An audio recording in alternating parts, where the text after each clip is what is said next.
underdogs to reclaim the title they last won in '92, because they're going against one of the biggest teams and the best in Division III, a giant. The giant is the Salisbury State Seagull squad, an offensive powerhouse, also 14-0 during the regular season, but with an extended winning streak of 32 games. They'll be looking for their second straight division title next on the Deuce. You're looking at Byrd Stadium in College Park, Maryland, the scene of the 25th anniversary NCAA Lacrosse Championships. Today, the Division III matchup, two undefeated powerhouse teams, the Salisbury State Seagulls against the Nazareth Golden Flyers. Hi, everybody. I'm Lee Felsbo, joined by Quint Kesnick, and we're all set for a game that should really have a lot of drama. Quint, quite frankly, this team from Salisbury State, nobody expects to beat. They are tough. These guys are awesome this year. Their average score this year is 24-6. They're winning games by an average of 18 goals. Nazareth's going to be tough, though. They're undefeated. They have yet to taste defeat. All right, they'll be up against them today. Let's start with Nazareth. They look for one guy to finish off most of their scoring. That's right. Neil Powless on attack. He's a left-handed player. He loves to shoot. He's got 52 goals in the season. Really relies on Ed Geary, another attackman, to get it done. But if they can get Powless the ball in front of the cage, he can light it up. And when you go back to Salisbury State side of the field, you have to go very deep to stop the scoring list. They score from so many different places. Yeah, it starts with Jason Kaufman on attack, about 5'9", 200 pounds. He was last year's Division III Player of the Year. 76 goals. There he is during warm-ups right there. Take a look at him. He's very strong, and he's got tremendous stick fakes. Sean Radabaugh on attack. They form a great dynamic duo. Radabaugh, 56 goals this season. Started his career at Maryland and then transferred to Salisbury. Jake Berge, midfielder. He's probably their best scorer from the midfield. He's a converted attackman. Look for him to use his power and speed for Salisbury. So quite possibly Salisbury State outmanning, outgunning Nazareth, but Nazareth certainly up for the challenge. They're undefeated. All throughout the broadcast, we'll go down the field to our partner, Christy Lee. Well, I'll tell you, this is a battle, Leaf, between North and South. Well, from the North, we have the powerhouse from Nazareth, undefeated in the regular season. But from the South, the eastern shore of Maryland brings us the defending champions, Salisbury State, the Seagulls. I'll tell you, we saw David slew Goliath earlier this weekend when Maryland beat Johns Hopkins. Can it happen again? We'll find out. And we will do just that. We'll come back and look at the starting goalies. The crowd coming in, expected about 15,000. We'll meet those goalies and see the opening face-off from College Park in just a moment.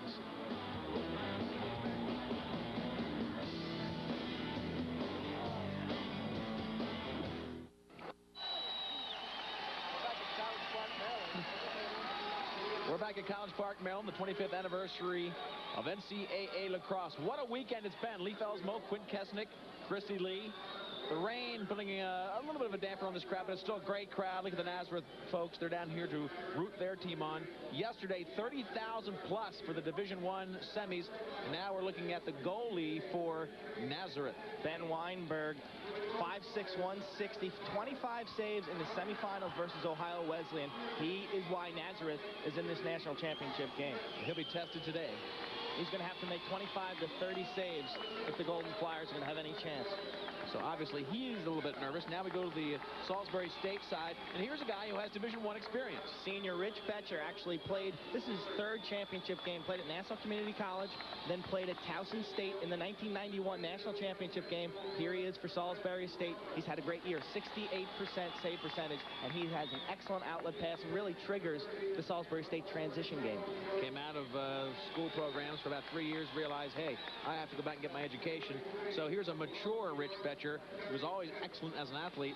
Now his head's on straight as far as what he needs out of his life, and he is very tough to beat. Yeah, he's a mature and calming influence to that defense.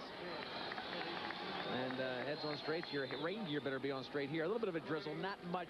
Quint, this field was slick yesterday in the Division I finals. A little bit of a mist on and off. Do you think it'll affect the surface very much? I don't think so. I think it actually makes it easier for the players. You know, yesterday, parts of the field were wet and parts were dry, and there was a decision as to what type of cleats you were going to wear, either the molded plastic or the screw-in cleats.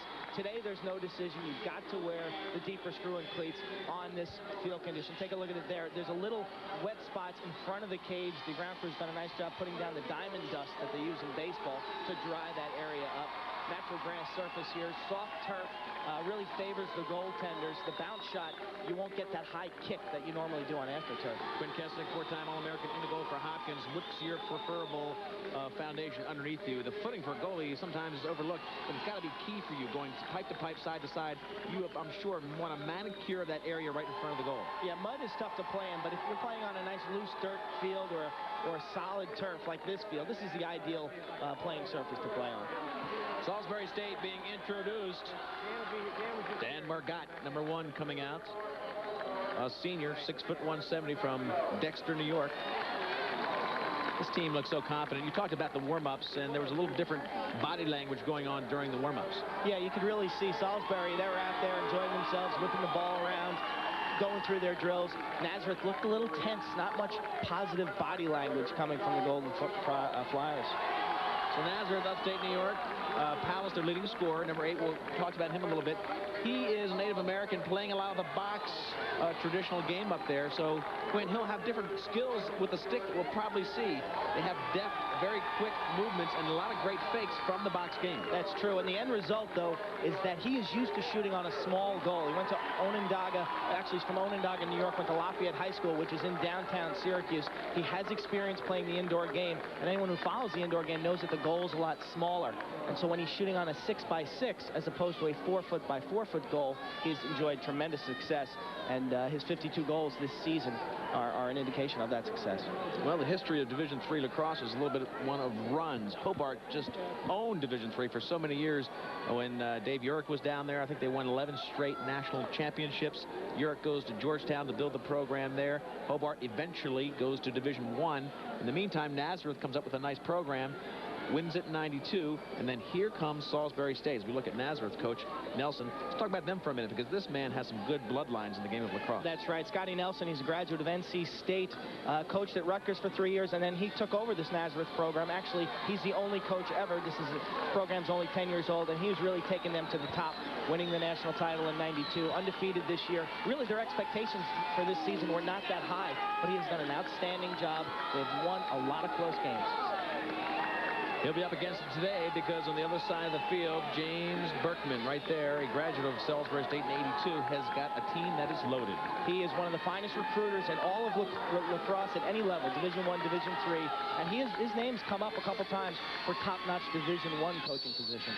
Mongolia in the goal for Salisbury State, facing off against number 33, Terry Getz. Critical possessions, obviously you'll see the purple team, Nazareth, try to control tempo if they get the ball. Keep your eye on number 38 for Salisbury, Chris McQueenie, right there off the face-off. He's one of the outstanding defensemen in Division III lacrosse. Actually, he was voted the outstanding defenseman last season. He was suspended for the first 2 playoff games, but here he is in the starting lineup. He will play the wing on the face-off and then go down and play close defense. It's interesting that he plays in the... Well, he's playing strictly defense, but the Nazareth playing all offense on their face-off, or all defense, rather. So Nazareth expected to go defensively, had both wing players playing the defensive end. They don't want to give up a cheap goal to this offensive powerhouse. Salisbury State controls first. They bring it behind the goal. Jason Kaufman, we talked about, he's the guy. Double-teamed early. They can't get the ball from him. Somebody will be open. Kaufman looks. Still the matchup there as they go one-on-one. Kaufman out front. Watch out. First shot and a big save. Berge took the outside shot on a cut. Weinberg is a lefty goalie, and that one hit him in the chest. Nice save by Weinberg. Berge with a hit there. Does not get called for it. Be a push call here. Loose ball push. Goes back to Salisbury State in goal. And Berge will bring it in. Number 6. Father, linebacker for the Philadelphia Eagles. He had to pick between football and lacrosse. Thought he was a little bit better lacrosse player and chose to focus on this sport. This is a kid that was missed by a lot of Division I programs. I remember watching him play in the North-South All-Star game, and he was exceptional. He's a steal for a Division III program like Salisbury. Brian Mazak played great defense on there, Quint. He came in, Mazak with a real timely check to put the ball down. Take a look at the hit right there. Nazareth, they're very aggressive. They slide. They play team defense. Nothing fancy. They get the job done. If their goalie can come up with some big saves, they're going to be in this ball game. He's got one so far.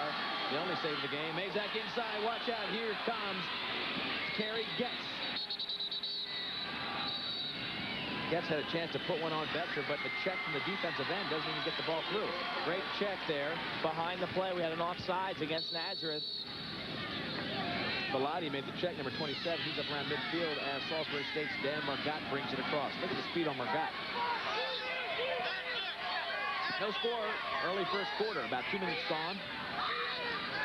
Margat's a converted attackman. Right now playing the midfield position, but he likes to operate. He likes to invert behind the goal and dodge from that position.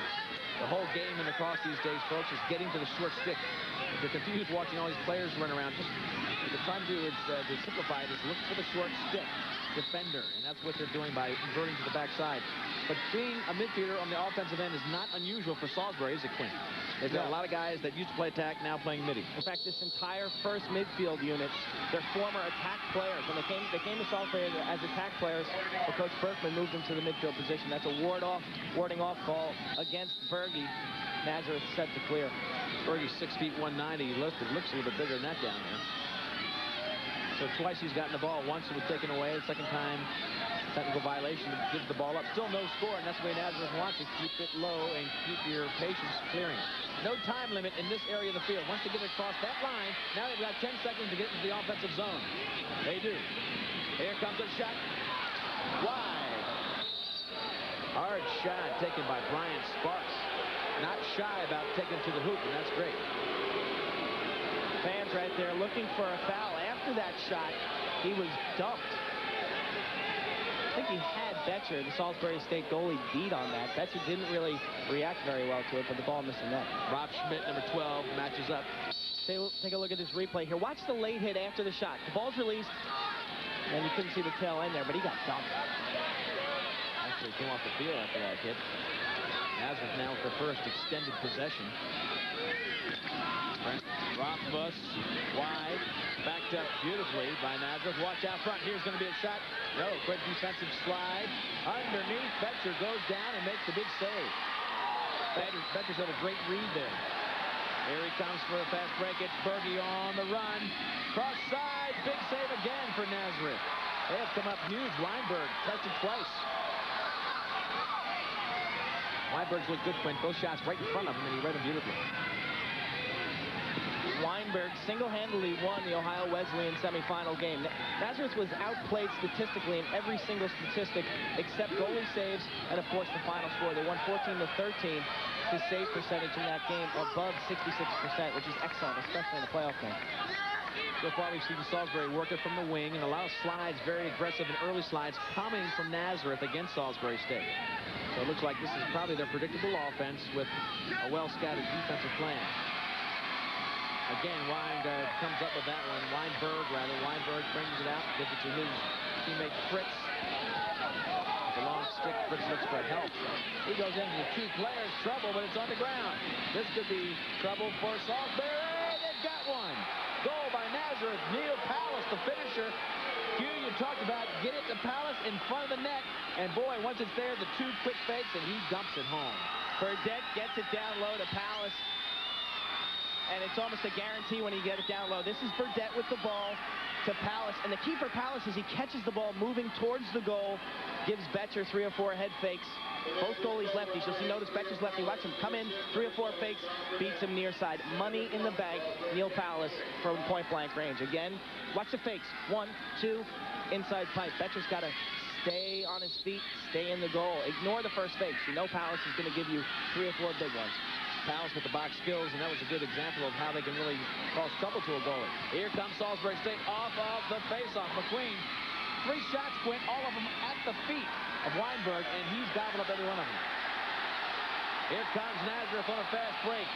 Fritz is coming down. The crowd reacting to the hit. Fritz takes a shot with a check from behind, takes away the good shot. Schmidt chases that one down and really took away the shot, but Betcher was in trouble. Here comes Salisbury State the other way. A shot, and this one finds the mark. Trent Brown bounced it. This time, Quint, he was way out in front, and he took off and went up high. I'm sorry, it was Dan Margat. Dan Margat coming down on the fast break. Bounces it well out in front, so it goes over Weinberg, who went down almost every shot. Yeah, you knew the tempo here favored Salisbury State. You could see Margat with tremendous speed just leg that ball in. Weinberg got a piece. Watch this ball skim off the wet grass. Right there, it picks up some speed. Weinberg got a piece of it. He's not the tallest goalie. Weinberg only 5'6", Margat using his speed at the midfield. The last 2 minutes there, we went up and down, up and down. That tempo really favored Salisbury State. If you're watching this game, notice how much bigger the players in the yellow uniforms are than the players in the purple uniforms, and they have superior speed. Nazareth's got to slow this game down. So about 3 fast breaks in a row benefited Salisbury State. They get that one. And also, if you were a pitcher, that's exactly how you'd want to pitch to Weinberg. They gave him 3 low shots, and then in the 4th one, it bounced way up in front. He's low, ball goes high. 1-1 the score, about 9:30 left. This game is very fast between the lines. Salisbury State again coming to try to finish it is Paul Smith, who couldn't collect the pass from John Monar. Now they'll set up in their straight settled offense. Jason Kaufman again. Kaufman being defensed by Chuck Roberts. A big stick on him makes it very, very difficult. They're going to call holding against Salisbury State. Kaufman held the defensive stick in there. Nice job by Chuck Roberts. He's a solid defenseman. He has a couple takeaway checks, and he can match up physically with Kaufman. He's 6'1", 195. Kaufman only about 5'9", 200 pounds. So when you're covering Kaufman, you've got to put a guy with some power and some strength. And that time you could see it through the nice check and bodied up, body for body on Kaufman. Nazareth brings it down. Offensive set for them. Game tied at 1. Alice was the scoring player for Nazareth. Margat for Salisbury. 2 of the folks that we talked about at the beginning of the show. Offensive power. Salisbury connected in so many different ways. Alice behind. Erlin playing defense. A sliding defenseman comes off on him now. That was Schmidt. They come out to the midfield. You only have 4 long sticks on the field at a time in Division 1-3 collegiate lacrosse, so a lot of times, again, the offensive strategy is to go ahead and try to isolate against a shorter stick defensively, give you a better chance. Nazareth, they don't have the size and speed of Salisbury. They do have excellent stick work, though. Shot ripped from out front. 2-1 Nazareth. That was Ed Geary. Geary and Powell is the combination that makes things go for Nazareth, and so far they each have a goal. Geary with a scorching line shot. Took the ball off the turf. Went top shelf against Betcher. You can see Geary right there. Play starts right here with the loose ball. Here's Geary. You can't give this guy time and room. Sidewinder offside on Betcher. Watch it. Nice angle right there. Top shelf. Low to high. You got the goalie. You drop him. He lowers his stick. And then you elevate him top shelf under the pipe. So 2-1 Nazareth with the 1-goal lead, and this is a little bit of a surprise. Salisbury State mentally, Quentin, you've got to think it's tough to get a team up like Salisbury State. They are so powerful, they almost take everybody they played lightly. They have only been trailing 1 game at half this season. That was the regular season game against Gettysburg. They score in spurts. They have scored as many as 18 goals in a row. I've seen them score 12 goals in a quarter. You've got to control the ball and hope that your goaltender is up to the task. Berge again comes in. This is the 3rd time he's gone one-on-one. Double, triple team. Finally gets the ball away from Berge. First move worked, Quinn. I thought he was going to take a shot. Berge's got to make a decision there. He penetrated. He's either got to shoot or give it up, but he just hung on to it too long. Nazareth takes it up, showing good stick work until that pass, and they lose it. A good chance to control. And here comes Erland. Gives it off to Margat. Margat with great speed, controlling in the middle of the field now. 6:50 left, first quarter action still. 2-1, Nazareth and triple with a surprising lead against the Giants, Salisbury. Margat rips that one for the corner. Margat's one of the offensive catalysts for Salisbury. He loves to split dodge. He'll run straight at you. Take a look at the stats. Look at the goals per game. Salisbury 24, Nazareth 15 shots per game. An astounding 60 per game for Salisbury. Goals allowed. Both teams playing nice defense. Face-offs and extra man. Look at Nazareth with a considerable advantage. They need to make Salisbury get in fouling situations. If you're not that familiar with lacrosse, you don't get to score 20 goals too many times. Wrap-around shot by Margat. This team has done it maybe a half a dozen times, but they've scored 30, which you never do. They've scored 30 this year 3 times Salisbury has. Shows you how powerful their offense is. Again, Salisbury comes in. The defensive checks take away a high percentage. Rothfuss and backed up beautifully by Nazareth. Weinberg will now inbound for the Golden Flyers. Little quickness by Weinberg, Auburn, New York product.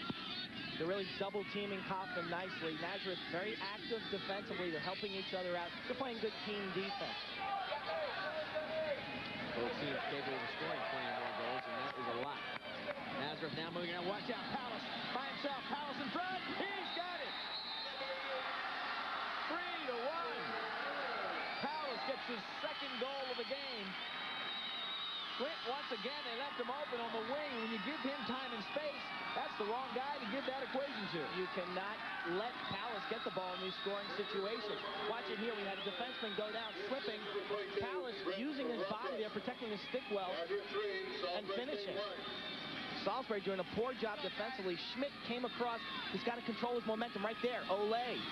He misses Palace, and Palace finishes. He's going to score from that position every time. We've seen two already. The textbook hit there for that sliding defenseman is to keep your body on body, and you knock Palace out if you don't get the stick. That's right. You got to take the correct angle. He took the wrong angle there, and Palace just stepped upfield a half a step and was past him.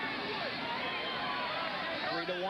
Nazareth with a big lead. Big in terms of Salisbury State has been unbeatable this year. Now, they've had one game where they had to come from behind. They played a tough game against Gettysburg earlier this season. And that was, from Berkman's viewpoint, a good schooling experience for them because they haven't been behind hardly at all. No, they haven't. If this game's close down the stretch, I think that favors Nazareth. They've been in that situation before. Field getting a little ugly on that last play. We had a loose ball push. It has rained. It's a little humid. We'll have a timeout on the field with 5:14 left in the first. Nazareth, surprise leaders, 3-1.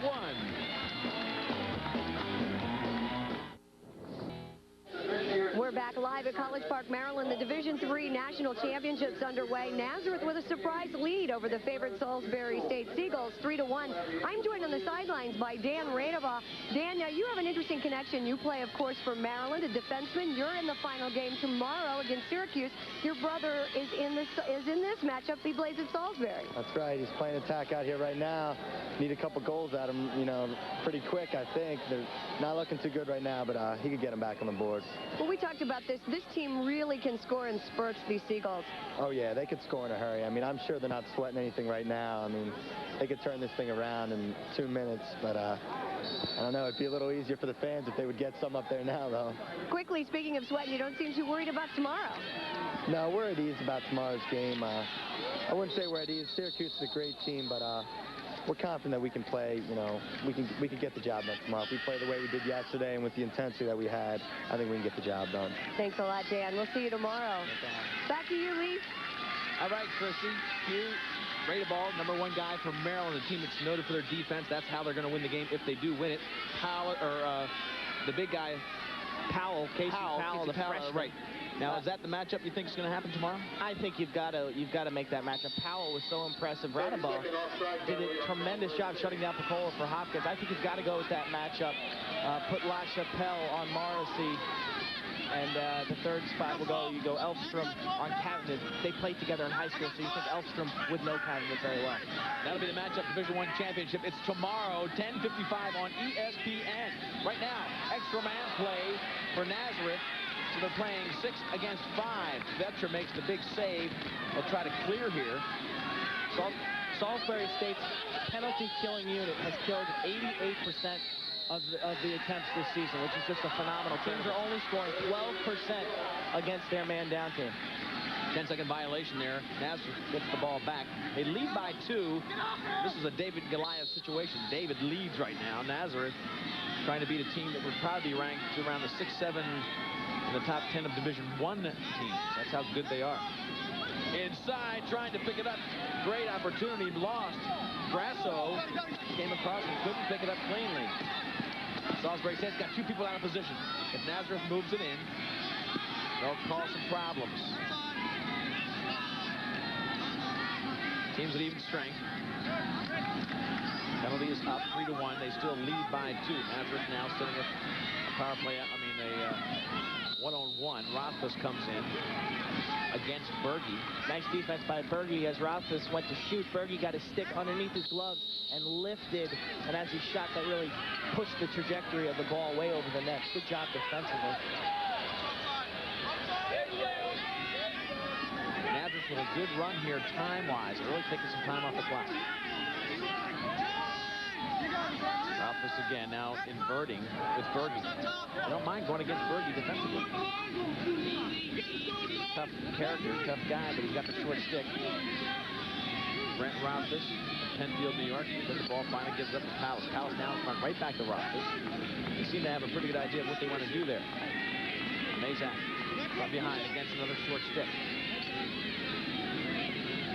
Inside, Palace with the great cut, and that's a goal. Palace just snuck in, gets a hat trick early on. Beautiful job taking advantage maybe of McQueenie turning his head. McQueenie's looking to help, and Palace timed it beautifully. Nothing Betcher right there could do about that. Watch this. Notice the eyes of the midfielder for Nazareth up. He sees the entire field. Palace cuts. McQueenie's got to do a better job off the ball covering Palace. Palace is a threat when he's off the ball. He knows how to get open. You cannot turn to watch the ball, because if you do, Palace will sneak behind you into the open area. That's what he Very cagey player. He pulled the string. I think McQueenie turned his head for 1 minute to look at where he would be backing up. He was in the middle of the field. He was looking for his backup responsibility. Right as soon as he did that, Palace takes off. Salisbury State comes up with the next face-off. They're down by 3. Nazareth not only leading, but leading by 3. Now starts to get dicey. In Division I, we saw Maryland get ahead of an offensive powerhouse team, Hopkins, an undefeated team that just could not be beaten, many thought. But Maryland just continued to expand the lead, and pretty soon they had the win well in hand. Nazareth in purple leading now, 4-1. 2:30 left in the first. Wide open for Salisbury, a big save, Weinberg. Tremendous shot on top of him by Gallagher. Weinberg has come up with some huge saves. Gallagher telegraphed that shot. He dropped his stick down low. Weinberg went down with him, stick on stick. Here comes Rada ball, tried to shoot and does, no goalie. Goalie Weinberg way out to play that clear. Out of position, the defense could not stop the shot. Well, you work so hard to keep that Salisbury team to 1 goal, and then you give up the cheap one. This could open up the floodgates. Watch out. Oh, you cannot give Salisbury these cheap kind of goals. Weinberg caught out on the offensive turnovers. He likes to roll from the cage. He made a nice play. His teammate dropped the ball upfield. Here's Radabal, recognized that situation. And look at that accuracy. That's from about 30 yards. Tom Fritz, that was an easy save for Tom Fritz. Could have had his first save of the day. He could have, but Radabal skimmed it, bounce shot. Probably the furthest he's ever scored from as an attacker. Fritz just puts his body in front of it. He makes the save. He's trying to pick it up with a long stick. Chalk it up for Salisbury. Technical problem on the face-off here. Gives it back to Salisbury again. Now Margat comes on with the ball into the offensive box. 4-2. Now a 2-goal game with 2 minutes left in the first quarter.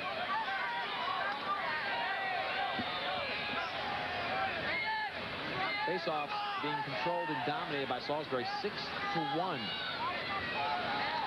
Nazareth wants to control tempo, and that will not help him, obviously. Left-handed shot, and this one easily beats Weinberg. Radabal, the sharpshooter, comes off the pick, gets the feed, and just hammers it home. He did not have the best angle here, but he found the opening. Weinberg not happy with the result of this. Watch the feed in front. Here's Radabal off the pick, the lefty. And you can see Weinberg kind of guessing low there and didn't see the ball the whole way. Here it is again. Margat from behind. He'll feed Radabal. There's the end result. And watch Weinberg right here. He's upset with himself and smacks the ball out of the net. 2 in a row for Radabal. 5 in a row in the face-off department for Salisbury. Now they're back to within 1. So when you're out of the goal, that one cheap goal, when he had something going great mentally Weinberg goes on top, and then he comes out and gives up the cheap one. That kind of breaks that little impregnable shell for a moment. Margat again being defensed behind by a short stick defender. Rothfuss.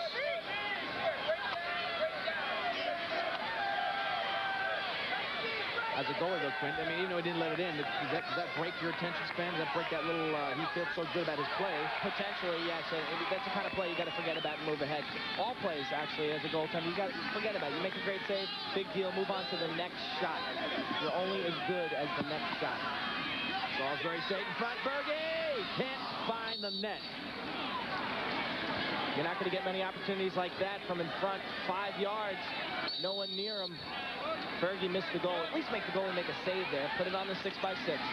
That was an air somebody coming in there. It was Jason Kaufman who came flying in. Penalty on the play. They're going to give him the goal. Kaufman just aired it out across the cylinder, and a man down for Nazareth. I think it's a frustration injury here. You cannot believe it. Alex Ewing down for Nazareth. That goal's going to count. Kaufman is 5'9", 200 pounds. Watch him launch himself. Covered by Roberts right here. Do or die goal. And he's in. He did not step in the crease. Was double teamed and managed to fight his way through. Here it is again. Watch him launch himself and reach around the goaltender, dunking the ball in the goal, and Weinberg also. And Ewing makes the proper move, the proper time, and that's what really kills him. He made the slide, he got contact, but yet Kaufman still gets the goal. Kaufman is a load. He's a load, 200 pounds, and he's strong. You've got to put him down. It's going to take a lot of muscle to dump him. 3 straight goals for Salisbury after 3 straight for Nazareth. Finally, they get a face-off, and it's Belcher that just brings that ball right back the other way. There's the fine outlet pass by Betcher, getting Salisbury into the transition mode.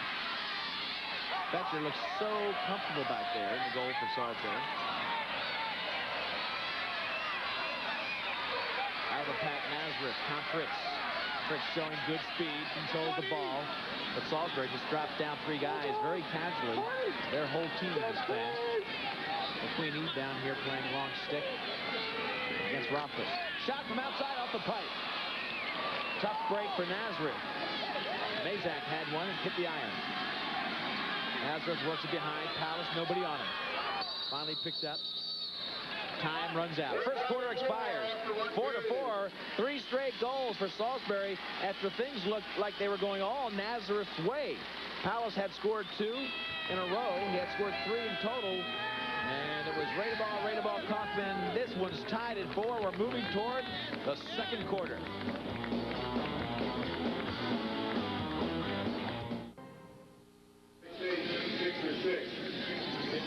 We're back at Berg Stadium in College Park, Maryland. 25 years of the best in NCAA lacrosse. Lee Felsbo, Quinn Kesnick, Christy Lee bringing you the Division III championship. Salisbury State is absolutely the Goliath in this Division III bracket. Berkman for Salisbury State enjoying a talent-laden team. But Nazareth has been there the last few years. They come in undefeated into this game, and they led 4-1 at one point. It's 4-4 now. Jimmy Berkman in his 7th year at Salisbury State, 56-4 in the last 4 years. Nazareth with a hard shot from out front. Mazak just lets it rip. Look at the first quarter stats. Really, the telltale stat there would be the face-offs. Salisbury creating more opportunities. 7-2 advantage. Ground ball's about even. Shots about even. Nazareth again with a shot. They get this one to go. Beautiful shot by Brent Rothfuss. Rothfuss can shoot 24 goals on the season coming in, and he's got some fans with him from Penfield High School in upstate New York. Sophomore, 6 foot. Here he is. Fakes a little shake and bake, comes back to his left hand. Watch Betcher here. Didn't look comfortable on that. He went down low, and the ball went over his shoulder. A little guess action there by the goaltender. You've got to see the ball the whole way. But give Rothfuss some credit there for penetrating. Showed some great speed for Nazareth. They controlled for the first full minute of that second quarter. Here comes Salisbury off of the next face-off. Nazareth now leads 5-4. They have led throughout this game. Face-off 8-2 in favor of Salisbury.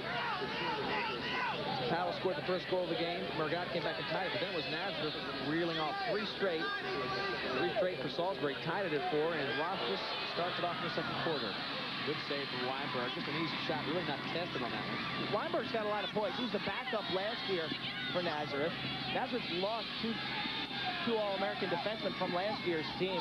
They've got a new goalie this year, but Weinberg has certainly proved that he's capable of playing an excellent ball game. You know, it's interesting, Quinn.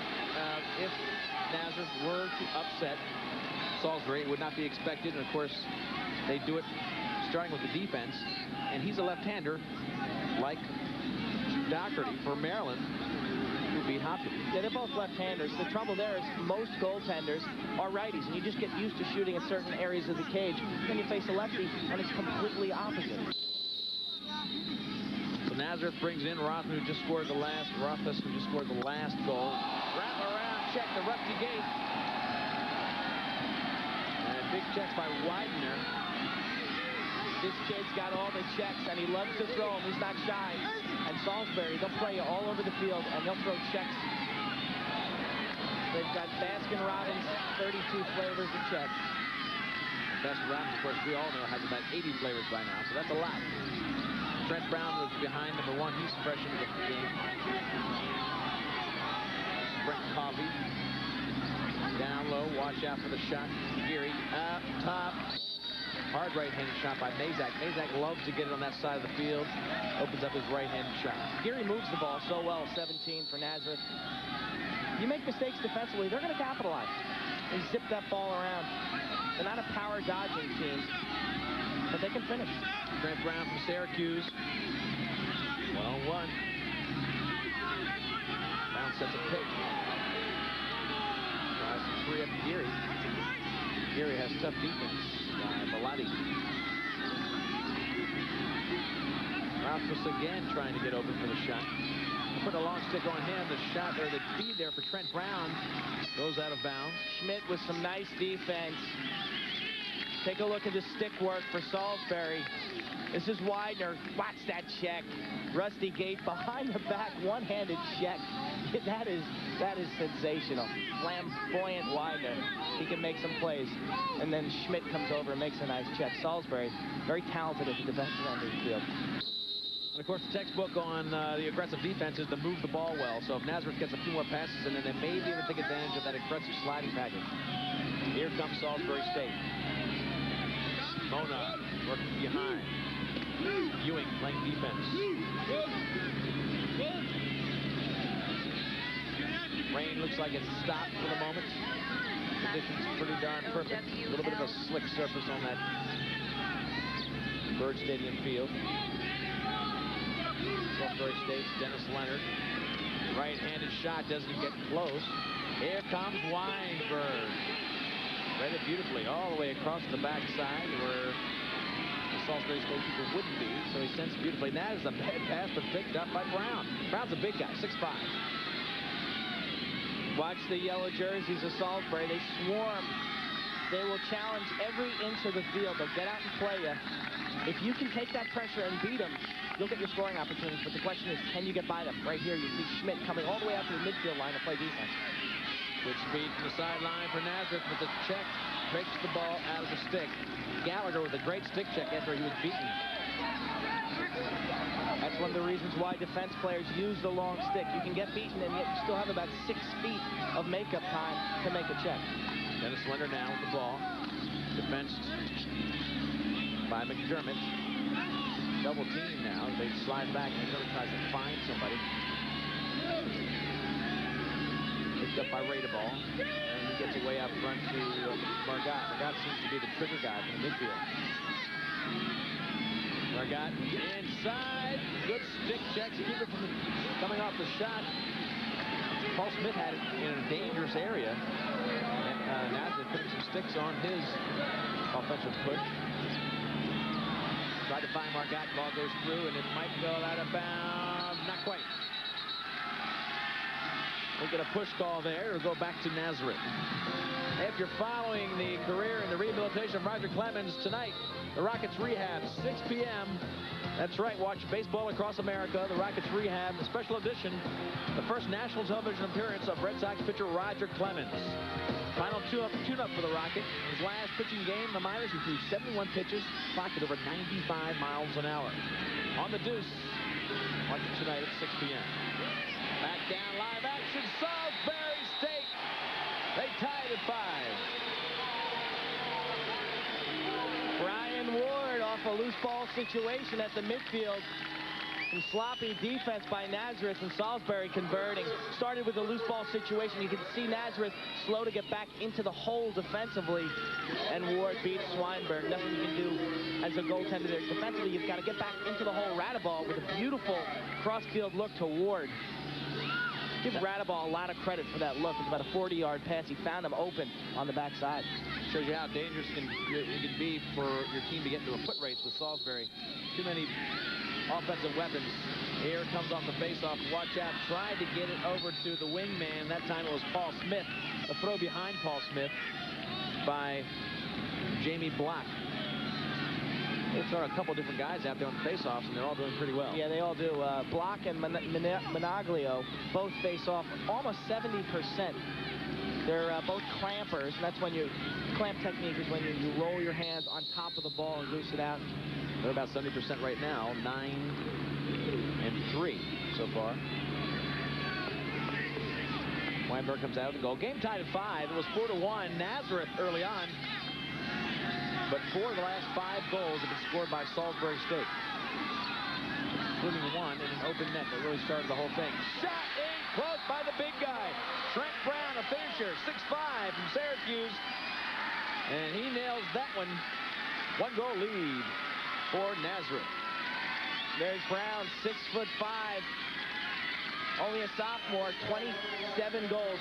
Watch Getz on this play. He gets double-teamed, yet he has the patience and poise to find Brown. And Brown, elevator shot. Starts in the first floor, lifts it up to the 6th. Low to high. Betcher goes down early on those. He drops down, and he's elevated up in the top corner. But give Getz with the assist a lot of credit. He was triple-teamed, and yet he found Brown all alone. The aggressive style defense of Salisbury that time burned. There Getz. Unselfish, giving Nazareth a 6-5 lead. Only 5 goals for Salisbury so far, and their average around 25 per game. So they're on a pace right now for about 17 maybe goals. Not a non-offensive game, but for this team, they're just scoring a lot more. This is Berge, getting a lot of attention. Up front, they tried to get the cutting man, Griner. Push call on Salisbury State, I'm going to guess. Nope. Push call against Nazareth. They're offsides. The offsides call, no push.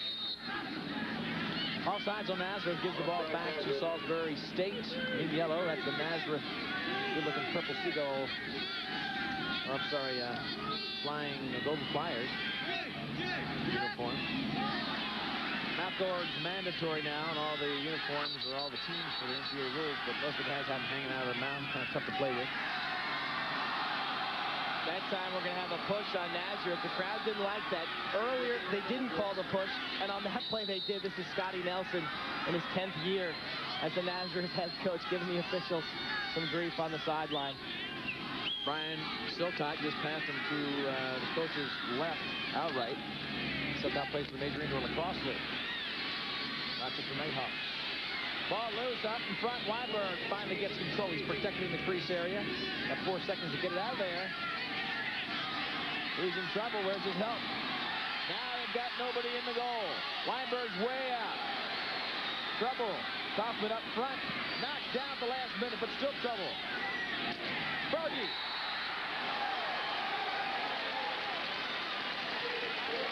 Two of the goals for Salisbury State have started with Weinberg getting caught out of the net. This is a guy who might be better off staying between the pipes. This is a guy who should stay between the pipes. Only 5'6", 160. He doesn't have blinding speed. He's doing a nice job in the cage. But this second chance opportunity, this is Griner to Berge for the goal. Off stick side, beats him on the pipe. This all started with the faulty clear. You know, you can't give Salisbury second and third chance opportunities. They're going to burn you, and that time they did, and that's the second time this game that they've capitalized on that type of situation. A lot of unsettled defense there. The defense still wasn't settled from that loose ball situation, even though Weinberg is back in. Berge gets on the board. Last year in the championship game, he had 5 goals and was named MVP. 10-3 in favor of Salisbury in the face-offs. That shot off of the face mask, it looked like, of Weinberg. Whoa. 6-6 the score. All tied. Salisbury State has not led. They've tied it twice. 3 times, I guess. 1-1, including that one. 1-1, 5-5, 6-6. Salisbury trying to go backside. It was picked off right in the middle by Paul Smith. Looked to me like he was going to go trying to go all the way across the crease to some of his other attackmen, but it was Smith who picked it off and just redirected it. Unselfish offense for Salisbury. We know they can score goals. Now you see why. They have impressive stats, but they're unselfish. This is Kaufman dodging with his head up. He can see inside, behind the back pass to Smith. Kaufman can do it all. 76 goals on the season, a behind-the-back assist. Take a look at this angle. He's got his head up and sees the field, and Smith makes the easy play on the back end there. Jason Kaufman with the assist. Paul Smith with the easy layup goal. And Salisbury State with their first lead of the day.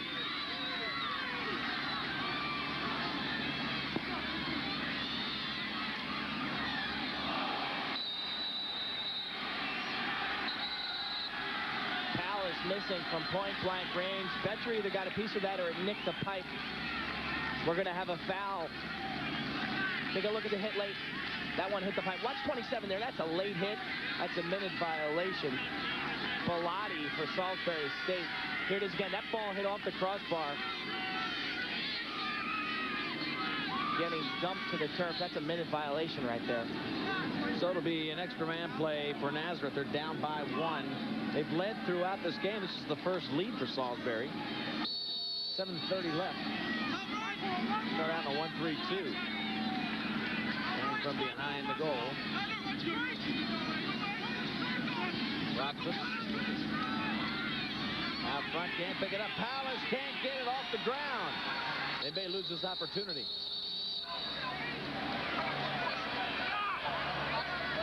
Unnecessary roughness on number 27, Brendan Bellotti. Loose ball push against Nazareth, so they lose it there. Some nice stick work by the Salisbury defense. Getting a piece of that pass, that's why Palace had some trouble scooping it up. Nazareth 0 for 1. This will be 0 for 2 if they don't get one here. Second opportunity for them, an extra man. They still have some time here. This is a full minute penalty. Tomorrow we've got Division I finals. Maryland upset winner over Hopkins. Their top defense, maybe the best in Division I and all of lacrosse probably, against Syracuse, the running and gunning team. It'll be live. 10:55 start. It'll face off at 11. Join us on ESPN. Right here we've got Salisbury State with a 1-goal lead. Nazareth in purple with the ball. Still extra men. 6:05. They got a 3-3 going. They're all out in front of the goal. Can't get it through the long sticks. That a shot or a feed. It was tough to get it through all those sticks. When you're all in front of the goal, you've got a lot of defense in front of you. Salisbury on the run. Agee takes the shot. It goes wide. Agee from Crofton, Maryland. Salisbury makes defensive stops into offensive shots so easily. McQueenie with that outlet pass, put on a little speed at the midfield line. Next thing you know, you're right on top of the goal. They can really turn their offense, they turn their defense into their offense rather quickly. And by bringing it down to offensive end, penalty over. To even strength. Salisbury lead by 1. Close game. Nazareth trying to beat many think is the unbeatable team in Division III.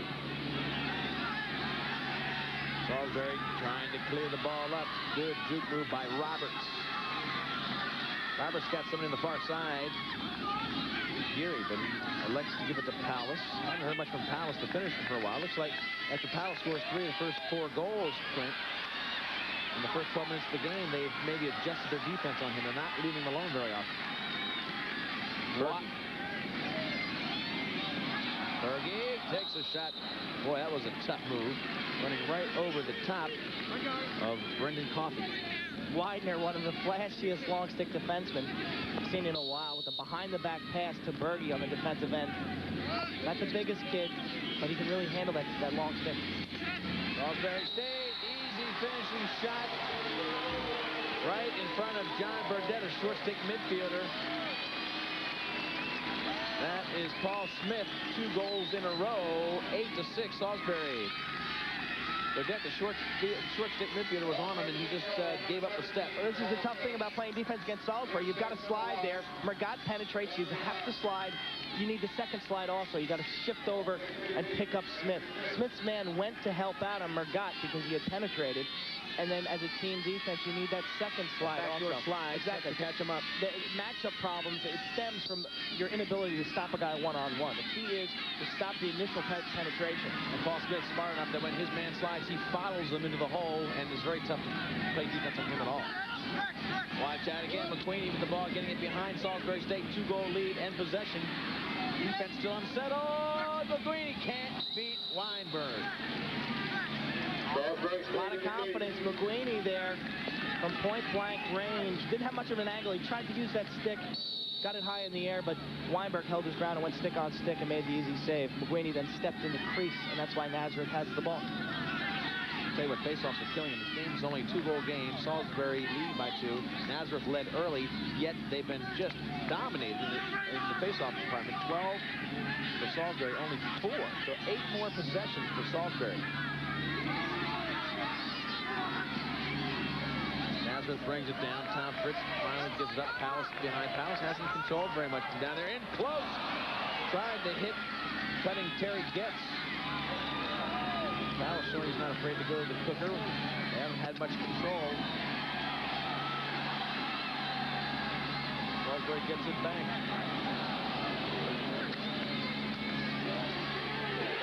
Shot in close. 3 goals for number 17, Paul Smith, and 3 in a row. Hat trick. 1, 2, 3. 40 goals on the season for Smith. This kid was questionable for this game. He's got a bruised kidney. He had an MRI after the quarterfinal win over Hampton City, and there he gets his 3rd in a row. 2 goals against Hobart last season, 40 on the season. He's got a hat trick, 3 in a row.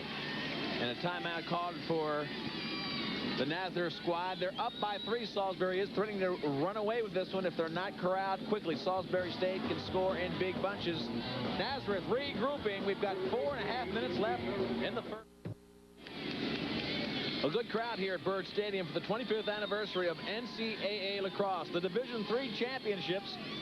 One day before the Division I championships will be live on ESPN tomorrow. Don't miss that, 11 a.m. We're on the air at 10:55. But right now, we're live on the Deuce with great action. Salisbury State and Evian Rain. Camera crew totally protected against any kind of weather. Leif Elsmo, Quinn Kesnick, Christy Lee's on the sideline. Same crew that you'll meet if you watch our mill coverage on ESPN2. Indoor lacrosse starts in around January, going through April. Into April for the championships. Right now, though, Nazareth and Purple trying to get back into this game. 9-6, they're down by 3, and Quint, they had things going earlier, and a couple of mistakes really cost them. A couple of goals with nobody in there took some of the steam out of their offense. Yeah, 2 garbage goals. The failure to clear. Weinberg getting a little over-aggressive out of the cage. Those 2 goals are really one of the key differences right now. I think those 2 goals combined with the face-off differential is really why Salisbury is leading Nazareth by 3. Face-off differential 13-4. You've really got to start solving that if you're Nazareth. Nelson's got to be concerned. He needs more possession. Salisbury State now controls with Margat, the midfielder, coming behind against the short stick defender. Mason. See the pole is just not as long as the natural defenseman. He slips on the grass. Margat looks up top. Berge, and he gets it checked. Like the face of Wolf. I'm sorry, that's been Ewing on the 35 with that check. Here comes now Nazareth with a little bit of control. Nice ground ball play there by Marcus Santana for Nazareth. On the near sideline, made the play. Palace with McGueeney on him. McGueeney, the tough defender for Salisbury State, really making it tough for Palace to get anything going.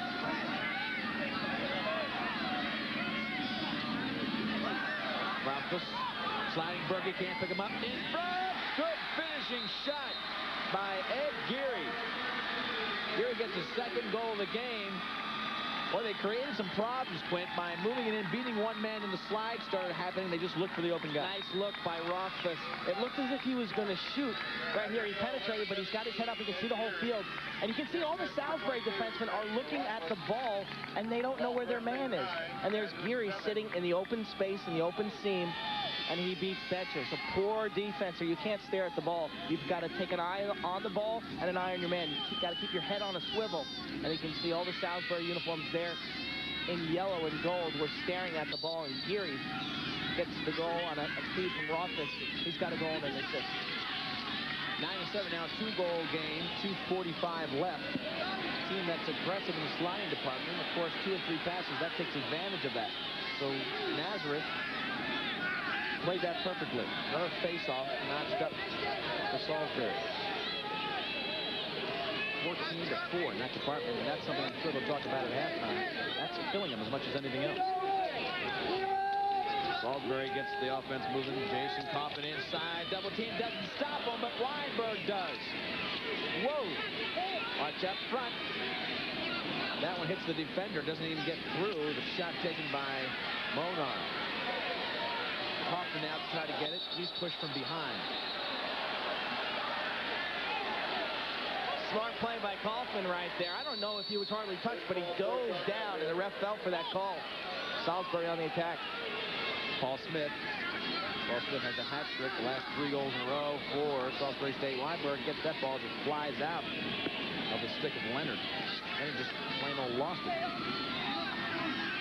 Mazak showing some speed against Monar. Mazak checks from behind, doesn't get it off. He waited too long. Spada came in and helped him out.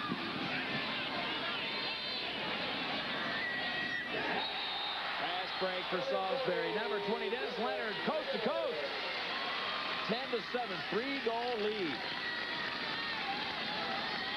Leonard's first goal of the game. You get into an up and back type full field 80-yard game against Salisbury, and you're going to lose. Dennis Leonard, nice bounce shot. Look at that ball skim off this wet grass over the shoulder of Weinberg, who's only 5'6" in the goal. Nice camera angle right there. You can see that bounce shot the way you want to work it in front of the goal, in front of the crease, and get it to kick to the upper sections of the net. Nazareth, they've got to control the ball on offense. That last time down, they made one play, and they lost it. They've got to settle, get into their offense, force Salisbury to play some half-field defense. You don't want to give them dominating so much on the face-offs. When you do get possession, you're absolutely right. You've got to go ahead and take advantage of them a little bit. Yeah, I'm sure Nazareth is thinking that they'd rather probably play in a little bit of a transitional mode, try to get the defense moving for Salisbury. Here comes Nazareth, down by 3. Brendan Coffey loses the ball. Oh, the ball by Mergad, who tried to throw it up, bounced off the chest of Ed Geary. 1 minute left, 1:07 exactly. 3-goal lead for Salisbury in yellow. Mergad's a real talent. He's a transfer from Potsdam State, New York. He's actually from upstate New York, Dexter, New York, which is a lot closer to Nazareth than it is to Salisbury, which is on the eastern shore of Maryland. Salisbury straight now, bring the ball in, Griner. They'll try to get the last shot, going with a 4-goal lead instead of a 3, and they give it to their big guy, Margot. He really initiates a lot of the offense from midfield. Weinberg, scooping save. This will be tough, and it just goes wide. First save, not too hard, but then Berkey got it up front, and he just misses the cage, but that was a tough one for Weinberg to follow up on. Salisbury State up top, shot bounces off the defense. Weinberg picks it up with 40 seconds left. Nazareth has a chance to get a shot. About a half a minute left if they can clear it. Not always that easy. Rothfuss. Trouble. 2 and 3 players. He needs help. Being ragged by Berkey. Berkey trying to rat check, gets the ball down. Berkey and Mergat just double teamed him, and Huey didn't have a chance. You can Salisbury, they step up and they double and triple team you all over the field, and if you can't run and take that pressure, you're going to lose the ball. Got to give it up if you're Nazareth. Move the ball in the air. Watch out for the shot by Kaufman. Time winding down, less than 10 seconds. And this will end the first half. Time runs out. Salisbury State was down 4-1. And they scored 9 of the next 15 goals. Nelson a little bit stunned there, talking to his coaching staff before he comes off. Salisbury State very comfortable charging off the field. Undefeated, defending champion Salisbury State. Nazareth with a great program and a great history now, and building in Division III. a past champion from '92. Bird Stadium crowd enjoying the great lacrosse action, moving toward tomorrow's finals in Division I. It's a weekend of full activity, 25th anniversary. When we come back, we'll have our halftime from Bird Stadium. Division III, Salisbury leads by 3. All of the action and excitement of 25 years of the NCAA Men's Lacrosse Championship has been captured by sports artist Ken Call. Purchase this 24 by 36-inch artwork as an unframed poster for just $14.95. Frame posters for $59.95 and limited edition lithographs for $89.95 also are available. Order yours with Visa or MasterCard today by calling toll-free 1-800-217-4545. That's 1-800-217-4545. We're at halftime here at College Park, Maryland at Bird Stadium. Christy Lee, 10-7, Salisbury State leading Nazareth. I'm joined now by Jim Berkman, the head coach for Salisbury State Seagulls. Now, please explain to me how the weather is affecting your team so far. Well, it's a little slippery out there, so we've had a few kids that are pretty quick that's preventing them to maybe making some of the quicker dodges, but they have some quick kids, so I think it's a trade-off. You know, they're slipping a little bit out there also. The Nazareth seems to have slowed the tempo down maybe just a little bit. Well, I don't know. I think they've gone at us pretty good. I think it's been a pretty fast-paced game. They're playing at a pace that we like right now. Are you surprised it's this close at halftime? Yeah, I knew they were a great team coming into the game. Their goalies had a great half, too. We've had a lot of shots, and hopefully a few more fall this half, and we can get a couple more goal lead here. Looks like if you can draw him out a goal a couple more times, you may score more, too. Yeah, he's tough in that cage. We got to make the extra fake, and we got to get the ball in a little bit closer. We shot the ball a little bit too far out in the first half. Thank you very much, Coach. Right, good luck in the second half. We'll be back with more highlights and some special guests as halftime continues in Division III National Championship with Salisbury State leading 10-7 at the half.